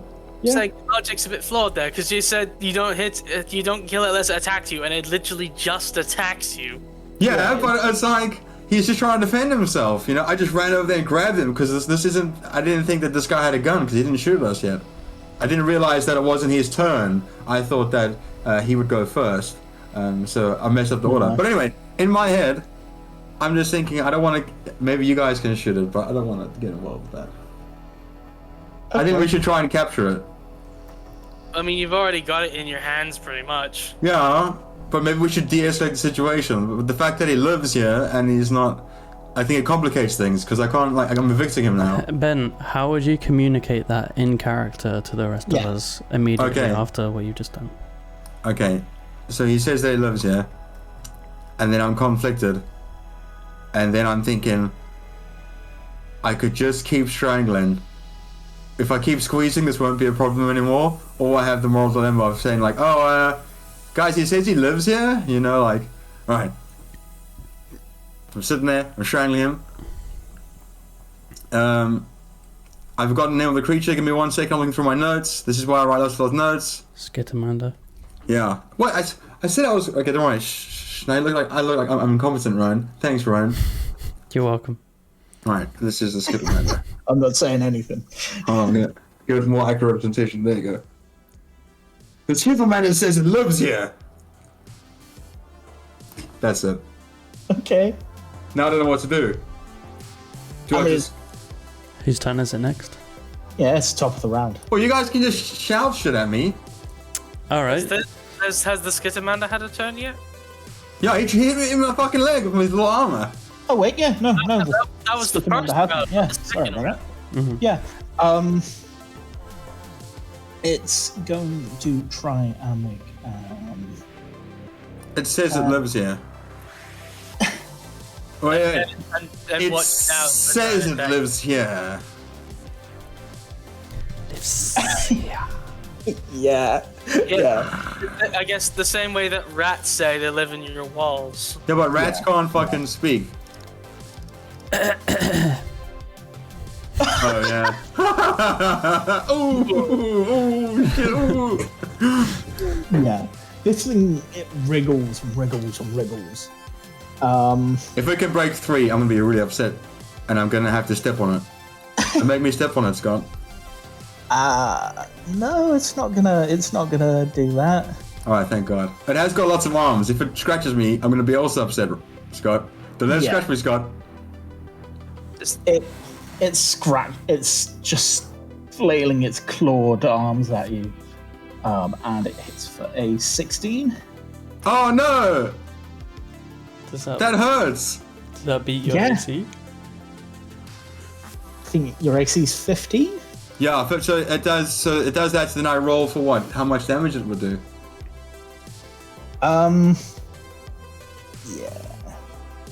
Yeah. It only does 1 damage. Ah! God, fucking cut me! It's got a club, but even I forgot about that. So it's just, Yeah.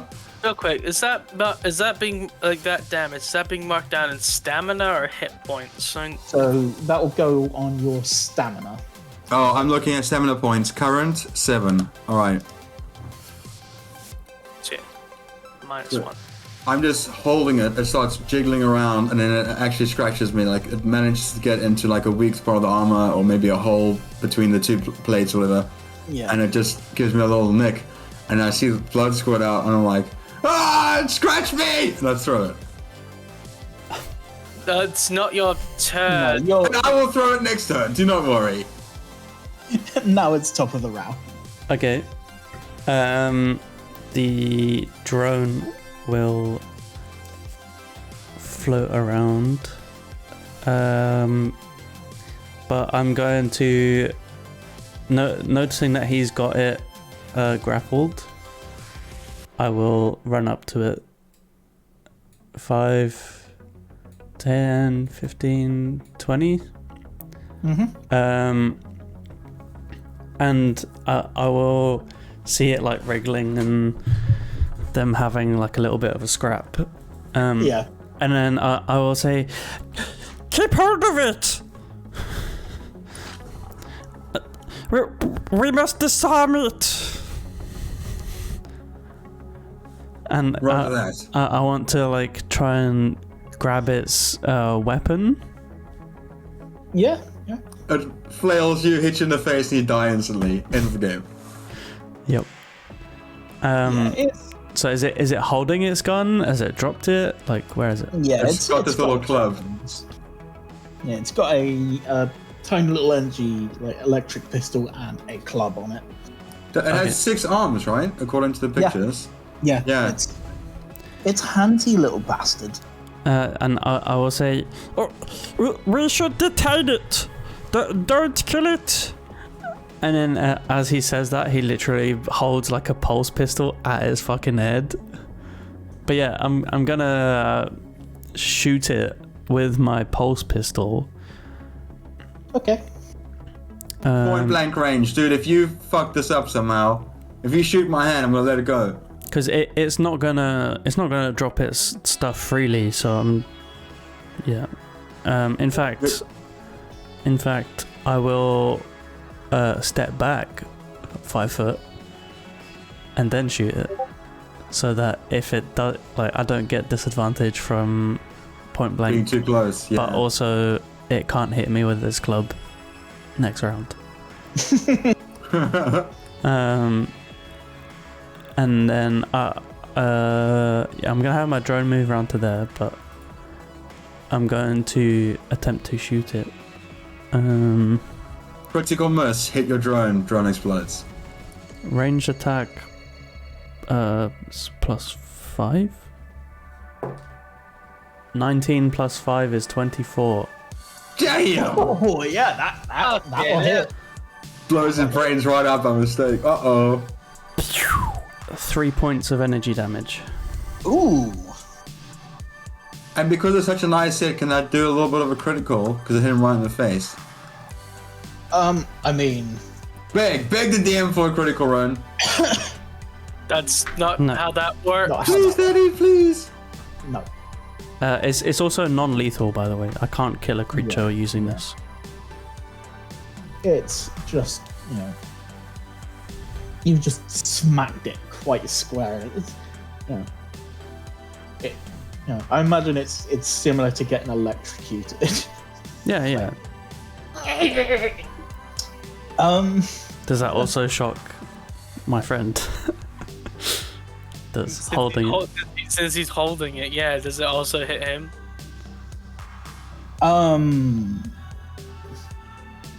What's the roll for that? Because I do like the idea of that.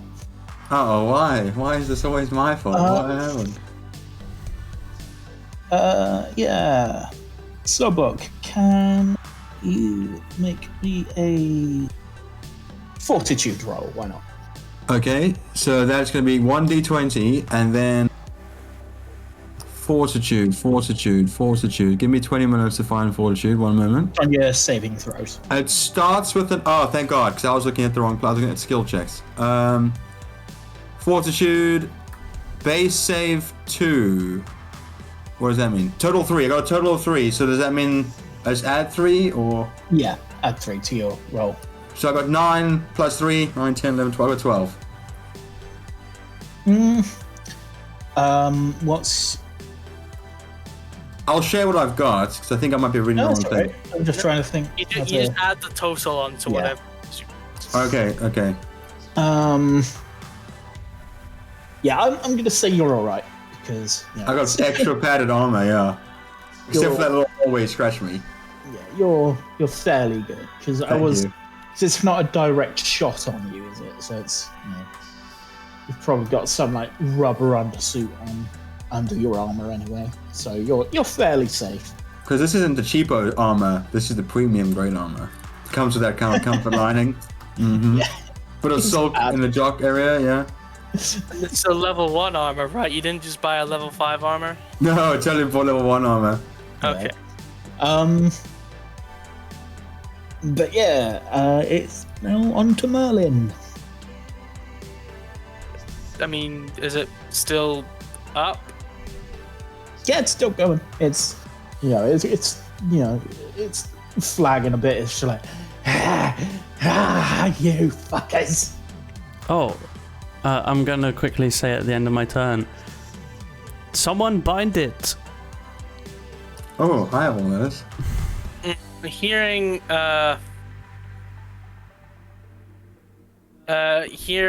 my my Yosaki companion, because I still don't know your name. say that I am going to let's see, 5, 10, 15, 20, 25, go around. And I am going to use, let's see, where is it? I'm going to use part of my titanium cable line that I have in my inventory and just wrap it round and restrain it with it. Yeah, I mean, he's already being held, so I'm not going to make you roll for it. I will, however, see if he can escape. Not from these clutches. Oh, he is now tied up. You now have a Skittermander tied up. Alright. Are we still in combat? Turn order then? No, I'm going to say you come out of combat. You've got this little pink thing Wrapped up, yeah. I'm taking his weapons. It's screaming at you, just going ballistic. Do we need like 3 sets of binders to bind it? Because it has 6 arms, yeah. I'm gonna say yes, yeah, because it does have 6 arms. Yeah, Alright. I'll also bind it. I'm saying I have about 50 feet worth of like cables, so I would have used them. Oh yeah. I literally have handcuffs. Yeah, me too, also for handcuffs. I think maybe we handcuff his little mouth. Okay, right, yeah, we'll tie him up and handcuff him. Yeah. Just make doubly sure. Double trouble, yeah. It's a little toothy burrito. Yeah, I'm looting him. Okay. Immediately. So he has a Amber Flame Doshko. And what the fuck's an Amber Flame Doshko? Amber Flame Doshko, yep. And a Static Arc Pistol. Oh, that's 1 level above my own one. Gives you a slight hint of the level of that encounter. It was slightly higher than, Yeah. Level 1, oh. But I thought, yeah. Yeah, let's just kill Ryan fast, yeah. Oh, no, that'll come later when you've actually got to deal with gravity. Yeah. Real quick, can we use weapons that are a level higher than us, or are we literally not able to use them? Oh no, I'm gonna allow you. Like, if you find stuff around the world. Find me a big fucking minigun, please. Maybe. Thank you. I don't think Maybe God is taking requests right now. Please, Jesus. Actually, no, I pray to... My name ain't Jesus. Wait, don't move. What, you told me how to pronounce it, but I wrote... Iomade. Please, Iomade, let us find a big machine gun, please, with lots of ammo. Thank you. Are you praying to the Rat Queen right now? No, Iomade is the spirit of honorable combat and stuff. The Rat Queen was called Grandmother Rat. Ah, okay. Anyway, Sobok is looking at this little thing all tied up, and he thinks, There's no honor in killing such a small, defenseless creature. I think we should capture them and then evict them from the ship. I'm gonna kind of. We can use this one as a hostage and lift him up by his little legs. I'm gonna reach over to Sobok, and I'm going to grab a flashlight, like the same one from before. Careful, it's sticky. And I'm gonna tape it to the drone again. And then I'd like to send the drone into the vent that this thing just came out of. Ooh, smart move. We could also question him. Maybe someone take the gag out of his mouth. Yeah, someone question him while I do this. I go over to the Skittermander, and I say in Vesk, I say to them, please inform us of any other Skittermanders located on the ship, and we will not cause you any further physical harm. Fucking really? There are hundreds of us. When he does that, I was gonna give him like a little bit of a flinch thing, like just to prove a point. There's hundreds of us. Fuck, what are we gonna do about that, guys? I mean, there are always hundreds of us. We fuck like fucking rabbits. If we knew what rabbits were, rabbits. We've only heard stories about rabbits fucking. It's like the ducks, they've gone extinct thousands of years ago. Alright, then I think if he's being honest, I think maybe we just seal the airlocks for all the different parts of the ship that we know that they're in, and then just open up the airlocks.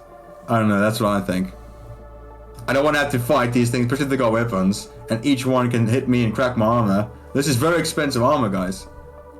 I'm aware that some life forms on that other people on this ship may not be so on board with such a plan, considering it would cut off vital oxygen supplies to a lot of passengers on this vessel. Merlin, maybe you are right.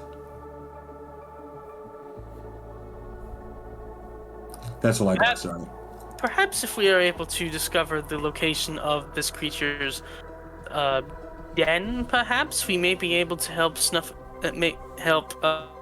destroy the source of these Skittermanders. And we can use him as a hostage as well. We can use it as a hostage. If you think that is the best strategy. We can be like, we hold him up and like, we have your kin! Evict or be destroyed! Considering the fact that there are so many of them, I'm not sure if they would be aware of such. I'm not sure if they would be so considerate of this one safe being. No, not particularly. Uh-oh.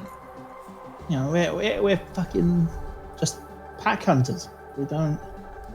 We keep to ourselves. You know, it's just. Then I think Merlin destroying the den is the best option we've got.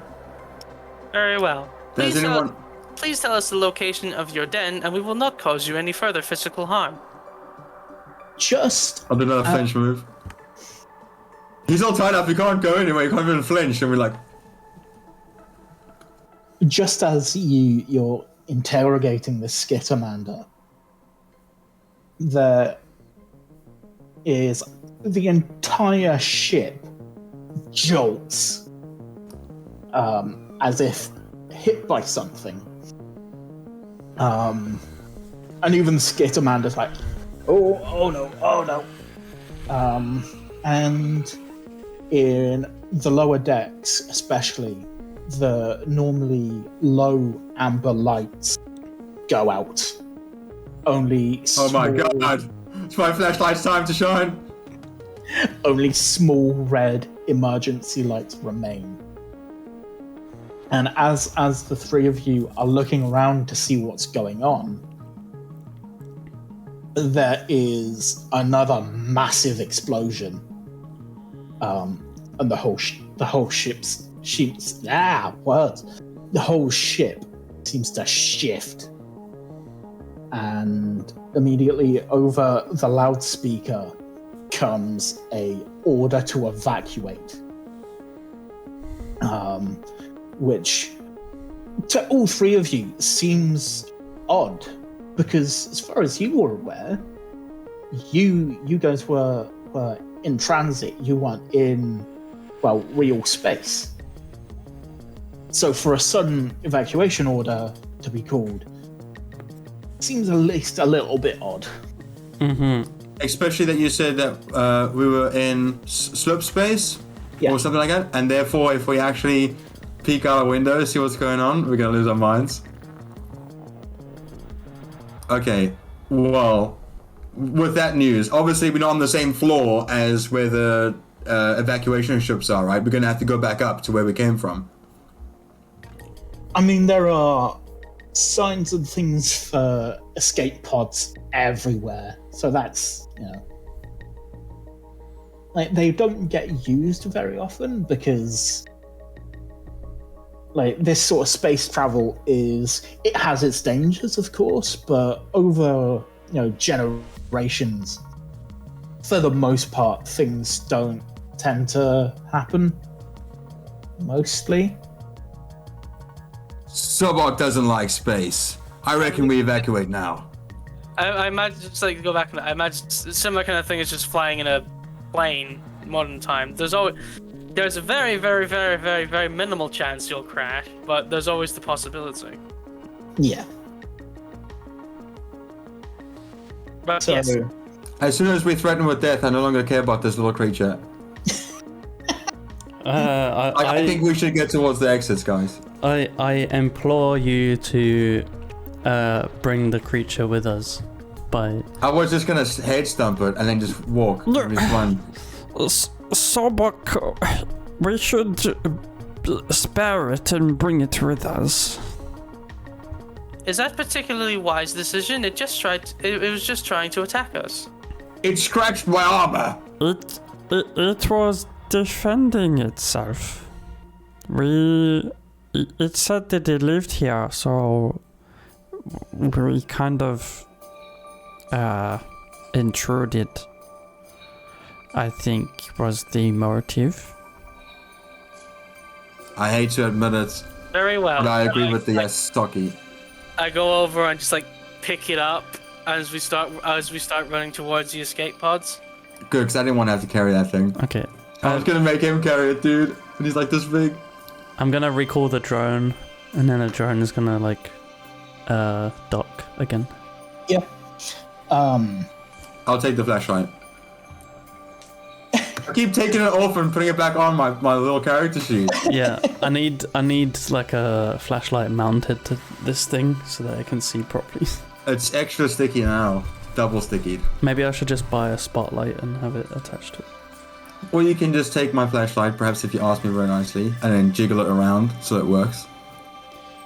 Mount it, if you will. Well then, yeah, I think we just head towards the escape pods. I mean, I've got all my stuff. Oh yeah, we're fucking running. Yeah, we're running. I don't want to get fucking murked in space. I can't fight space. I can fight things. I can't fight. Yeah, like I'll just try and punch it and like just throw hands while I'm floating in space and I die. And like I don't want that. That's dishonorable for a Vast to die like that. But yeah, you guys run with this Skitamander with you. And it takes a few minutes, but you find a... Wait. Sorry, while we're running, I want to ask Merlin if this creature's getting too heavy or not. Because I still think we should just fucking leave it here. Okay. Not having any... You look over to Merlin, you can see he's not having any difficulty holding it. Alright, then I'll just keep going. Have you guys left him tied up? Oh, yeah? What is we stupid? This thing's still tied up. He's defenseless, dude. He's literally tied up with all the cables and the handcuffs. I literally just picked him up and started running. He's like one of those cats that crawl into a sock and then they can't get out of the sock. Not sock, but like the sleeve of a jacket. And then he's just head's poking out and we're just carrying him. And I'm just like, I still think we should fucking leave him to die because this is his home, you know? Okay. Yeah, but yeah, you guys, guys find an escape pod that it fits 4 people, which is good for you. Naturally, being that how diverse the galaxy is, all the grav harnesses are, you know, adjustable to different creature sizes. So for, you know, Isoki and the Skittermander and other small races, you can comfortably, you know, clip in and stay safe. And likewise for larger creatures, you know, like Vesk and some even larger creatures, you can even expand it if need be. So we clip this guy in. I'll clip him in, but I didn't want to carry tied him. up, I might add. He's still tied up. Oh no, we're not untying him. You're just, I don't know how you put. If there's like a crate or like some kind of like cage or something, we just stick him in that. Okay. I also think I was gonna strap in Sasha next to me, so she's gonna get her own seat. I don't know how many seats on this thing though. There's not enough. I mean, this. In our holder, don't worry. This thing, if you're just putting the poor Skittermander in like a crate, Mm-hmm. then yeah, there's enough space for your massive gun. Alright, good. Sasha's safely secured on a seat next to me. Perfect. But yeah, you've got klaxons and sirens going off. And the second that it registers that 4 people are seated and their harnesses are down, the escape pod launches. Soapbox says, "Oh shit! Does anyone know how to pilot?" And then it launches by itself. Yeah, they're fairly autonomous things.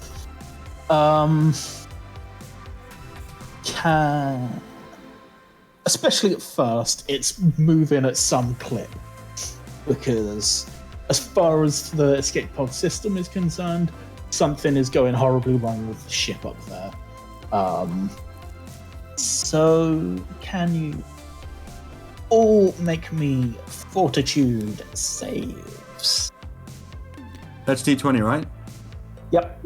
It's always a D20. Yeah, I kind of got that conclusion. I just want to be the doofus that doesn't do the right one. No, that's alright. 13 plus fortitude. Let's see here. Yeah, I got 16, Scott. Ooh. I got a 19. Oh shit. And Ron gets flattened. I got a 17. Oh fuck. Oh no, what about the little creature? Scott, are you gonna roll for him? In case you just fucking the G-force just knocks him out, his eyes roll out of his head. Yeah, I'm gonna roll for him. He's going to have to take a penalty because he's not in a harness. What are we even gonna do? Like, what if he fucking if his whole house just gets blown up? Is he gonna join our party? Is Scott gonna roleplay as this little creature that hangs out with us? Or is he gonna like, my whole family is dead? Are we just gonna cry and leave him on the side of a road or something, like a dog? It's where it turns out they actually reproduce by like pouring water on them. Like, oh, we dropped him on a water planet by mistake. Like Gizmo. Yeah. But yeah, you guys are in this escape pod and it is rattling quite a bit. Just falling. And there's I want to hold on to my shirt and hold on to my seatbelt, and in the other hand I want to go and hold Sasha just to make sure that she's okay, you know? Yeah, there's a small sort of screen on basically on the floor of this thing that lights up, basically giving you a view of the planet below. It looks to mostly be a desert world. And after about a minute of falling, there is this, again, sudden jolt as the planet's gravity catches you. And it's a tense minute or so of just falling in near silence. So I imagine none of you are exactly saying much in this moment.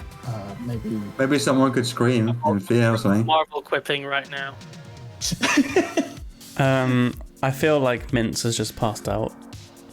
It's just, Oh god, yeah, someone like not experienced in G-force gets all that G-force put onto him. Fucking hell. Yeah, and it's about to do a 180 as well, because we're about to go from G-force that's upwards, because we're fucking rocketing downwards, but then the moment that we land, we're going to be pointing downwards, so it's going to be like fucking... Yeah. Those of you who have spines feel a couple pricks in your back. Oh, I'm glad I'm unconscious. As just, you feel a cocktail of different drugs and medicines just pumped into you that help you deal with, what is quite possibly some of the worst experiences of your lives. Though again, Sobok, given that you're a Vesk and you are a soldier, you're quite used to atmospheric drops.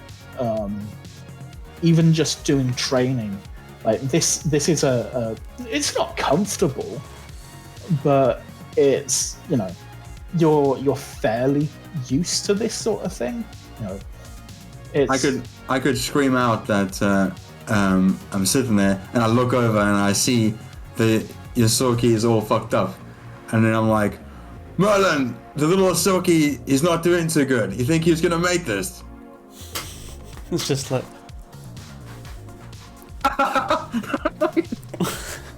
Cute little rat. I can't imagine how horrible it must be for him.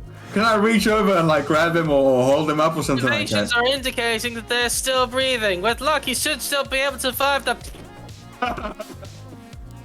Drown. I mean, to be fair, I shouldn't have had you roll, Merlin, because you're a robot. Like, gravity affects you, but not on a physical level. I saw I carried that heavy little chonker, and that's why I turned over to see if it'd be okay, and he was carrying it no problem. He was just like... Yeah. But yeah, after what, especially, I mean, actually, technically no, because you're unconscious now. If that's the way you want to play it. But anyway, what feels like for quite a while, this pod just slams hard into the ground, and you wait for a moment to see if anything else happens. And another moment. And then a robotic voice chimes in. No damage sustained. And the door, it seems to whir and screech for a couple moments. So even though it's not registering any real damage, it's still taking a hard landing, but eventually, the door opens and you are looking straight up at the sky. Oh. So, like, orientation-wise, are we kind of like upside down at the moment? Like on our backs. Yeah, you're on your backs. Or for those who are, a couple of you might be looking down. Depending on where you are. Oh, yeah. Strapped in. Oh, yeah, I'm probably just like fucking hanging in the seat. Like... Alright, this is my plan then, right? I'll unbutton myself, I'll leave Sasha there, and I'll scoop up what's left of the little fucking gremlin that we took with us, and the little rat boy, unjiggle those two, and then I'll see if I can get them out the front of the ship, so that they'll be, like, okay if the ship catches on fire or anything. I mean... It said that it's not received damage, so yeah, we should be fine. Like, it's a bit battered, but as far Alright, I can imagine you want to steal all the electronic equipment from the ship as well. You naughty little rat. Alright, then I'll leave you in your seat then. I'll take Sasha, and we'll go exploring outside. Or we'll at least peek our head out. I will go over to... I will go over to, again, the Yosoki... Rat boy. Because I don't know his name. and I'll check to make sure that he has not sustained any physical injuries. I would like to think that the fact that I asked about you shows that I care a little bit. I will say, because we're rattling around a little bit in your seat there, you do take 10 points of damage. Each? No, only Mr. Rat. Okay, what about the little creature that wasn't in a fucking seat? Who picked that up? Well, that was Marlon. I picked him up, but Yeah, he's dead. His brains are developed, like the box is leaking and it's not like pee. Oh. It's not pee at all. You open this small little storage crate that's meant for, survival equipment. I mean, it's got a couple bits in it, but it gets used so little that even a lot of this longer lasting stuff is out of date. But you've got this, you open the crate and the question is it like at 0 hit points and is dying, or is like straight up just fucking dead? it's dead. It's straight up dead. Okay. But it's limp. Just pick it up, and it's rough. Like you can see that the gravity has basically turned a lot of its insides into paste, basically. Okay, so going over to the Yusuke and seeing that they are, I'm assuming I would see they're injured, right? Can I just interject? Yeah. What are those 10 points? Is it stamina, hit points, or is it all? Stamina first, yeah. Okay, so what happens when stamina reaches 0? As far as I'm aware, then it So you start taking health damage, yeah. So... Oh, don't tell us that you're fucking dead already. How much HP you got? So I have... 2 HP. I'm receiving 10 points of damage, so stamina reaches 0. That means that I then have 6 points left. I didn't receive any damage beforehand, did I? No, I don't think. so. I It was got just my drone. trashed. Yeah. Which leaves me with 6 points to take off my hit points, which leaves me with 2 hit points. Oh no. So, yeah. My shoulders are fucking dislocated. And like my fucking knee bends the other way.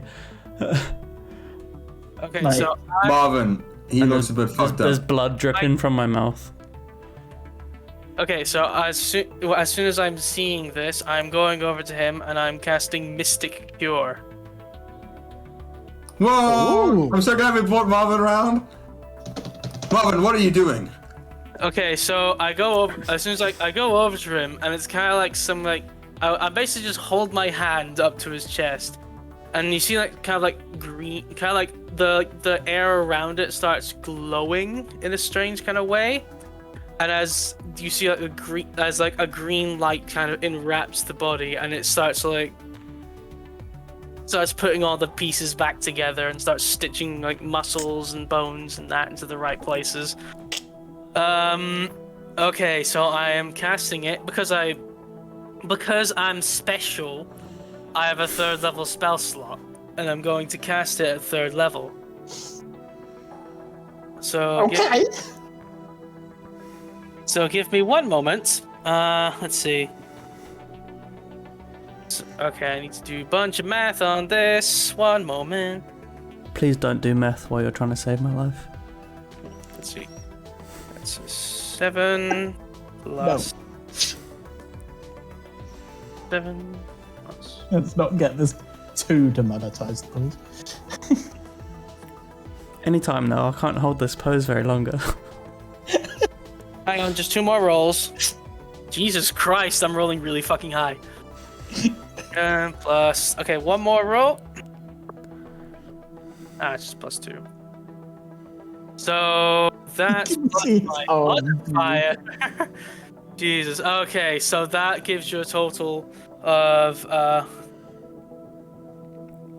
32 hit points of healing. Well, that's great.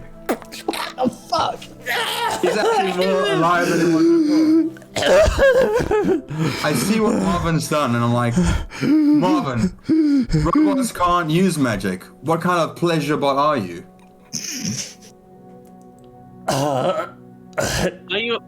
Are you all right, my friend?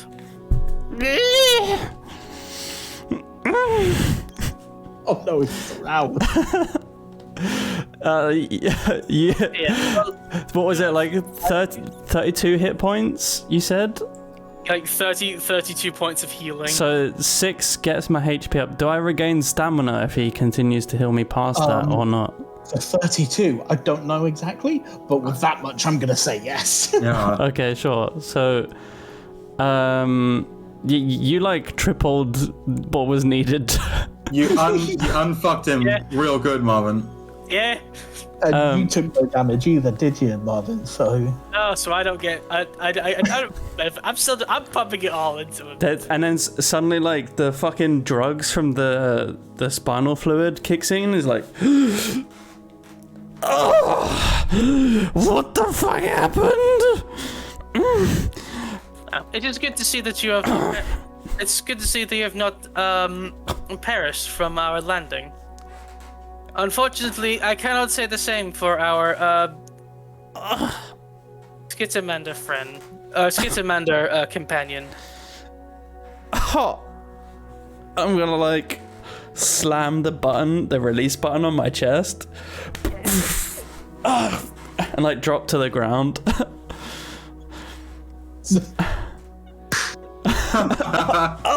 It's 66 of damage. Oh, he's dead again. Yeah, I'm dead again. It's only a couple feet. It's like, do not fear. I have used my magical capabilities to restore your body back to peak physical condition.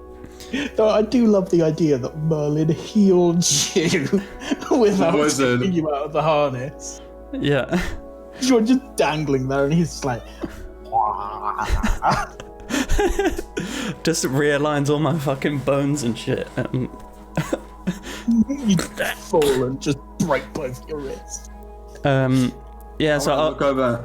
I'll kind of like crouch up, and I'm like in a drugged daze, and I'm just okay. The Skittermander is dead.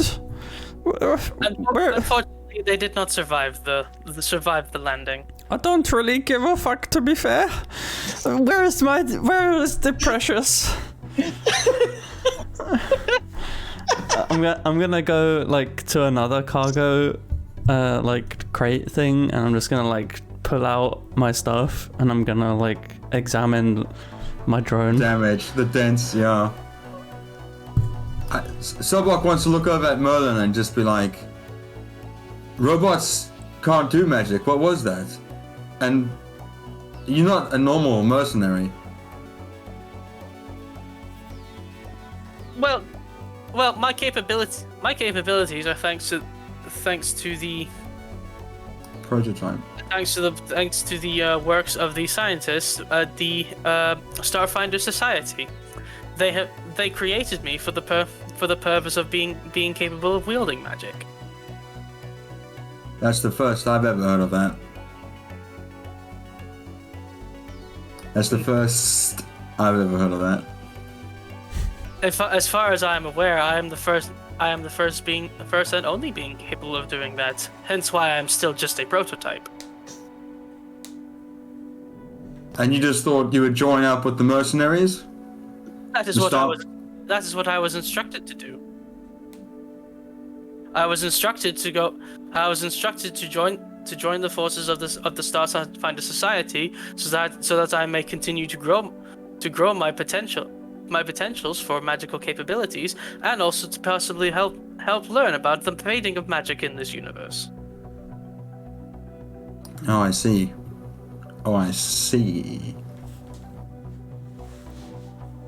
I'm not too sure, but I'm glad that you're on our side, that's for sure. I grab my backpack, of which my drone is attached to. I'll flip it around. And the drone fucked. I'll do like a examination, an MOT. How's it looking? It's looking all right. It's a little bit battered, but yeah, Not as battered as a Skittle member. too soon, dude. Like, but yeah, your drones. It's not even a day old, but it's already seen better days. Yeah. So I'll look at it and I'll kind of give it a little bit of a kiss, give it a stroke, and then I'll just put the backpack on, and then I'm gonna go over to the Skittermander and like look at the body and stuff. Did it have a personal communication device? Can I just say, I watched you kiss your device, right? I watched you kiss your equipment. I mean, I did that deliberately in private. I mean, you could. Oh, well. Okay. So Balcor would just say that if he did see that, he would appreciate a creature that appreciates its gear. You know what I'm saying? Okay. I would also like to go over to the just real quick. It's not been like too. If I'm lucky, the Mystic Cure spell says that it has a second option to bring a target back to life within 2 rounds. So, seeing that this just like this after reviving, I would like to see if I can go over and try and revive the Skittermander. I think we should leave him dead because his brains are kind of outside of his body. Yeah, I'm just gonna roll for it. What's he even gonna do if we do revive him? You know? Yeah. Oh, he's. It looks like he's probably only died on the landing. So yeah, you're okay to give him a Mouth to mouth. Oh. Cool. 2nd level spell slot. Wait, corpse to mouth. Corpse to mouth. You do it. That's 2. Corpse mouth to robot mouth. 4. I worry that this one's gonna flop hard and he comes back as some sort of evil necromonic zombie. 10 plus 3, so that's 13 points of healing. Okay. Cool. Yeah. This little purple thing that does.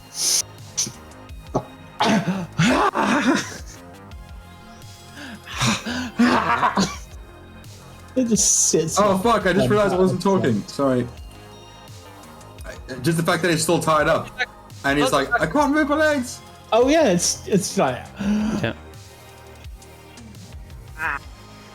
Help! I can't feel my legs. Oh, Sam's camera has frozen. Oh no! It's disconnected. Merlin has frozen. Merlin's back. Sorry about that. I lost connection there for a second. I was trying to say that I was looking for a personal communication device or whatever it was. Yeah, no, he not got anything like that at the moment. No, like miscellaneous equipment or anything. No. Like No. this is a feral Skittermander. Okay. Feral.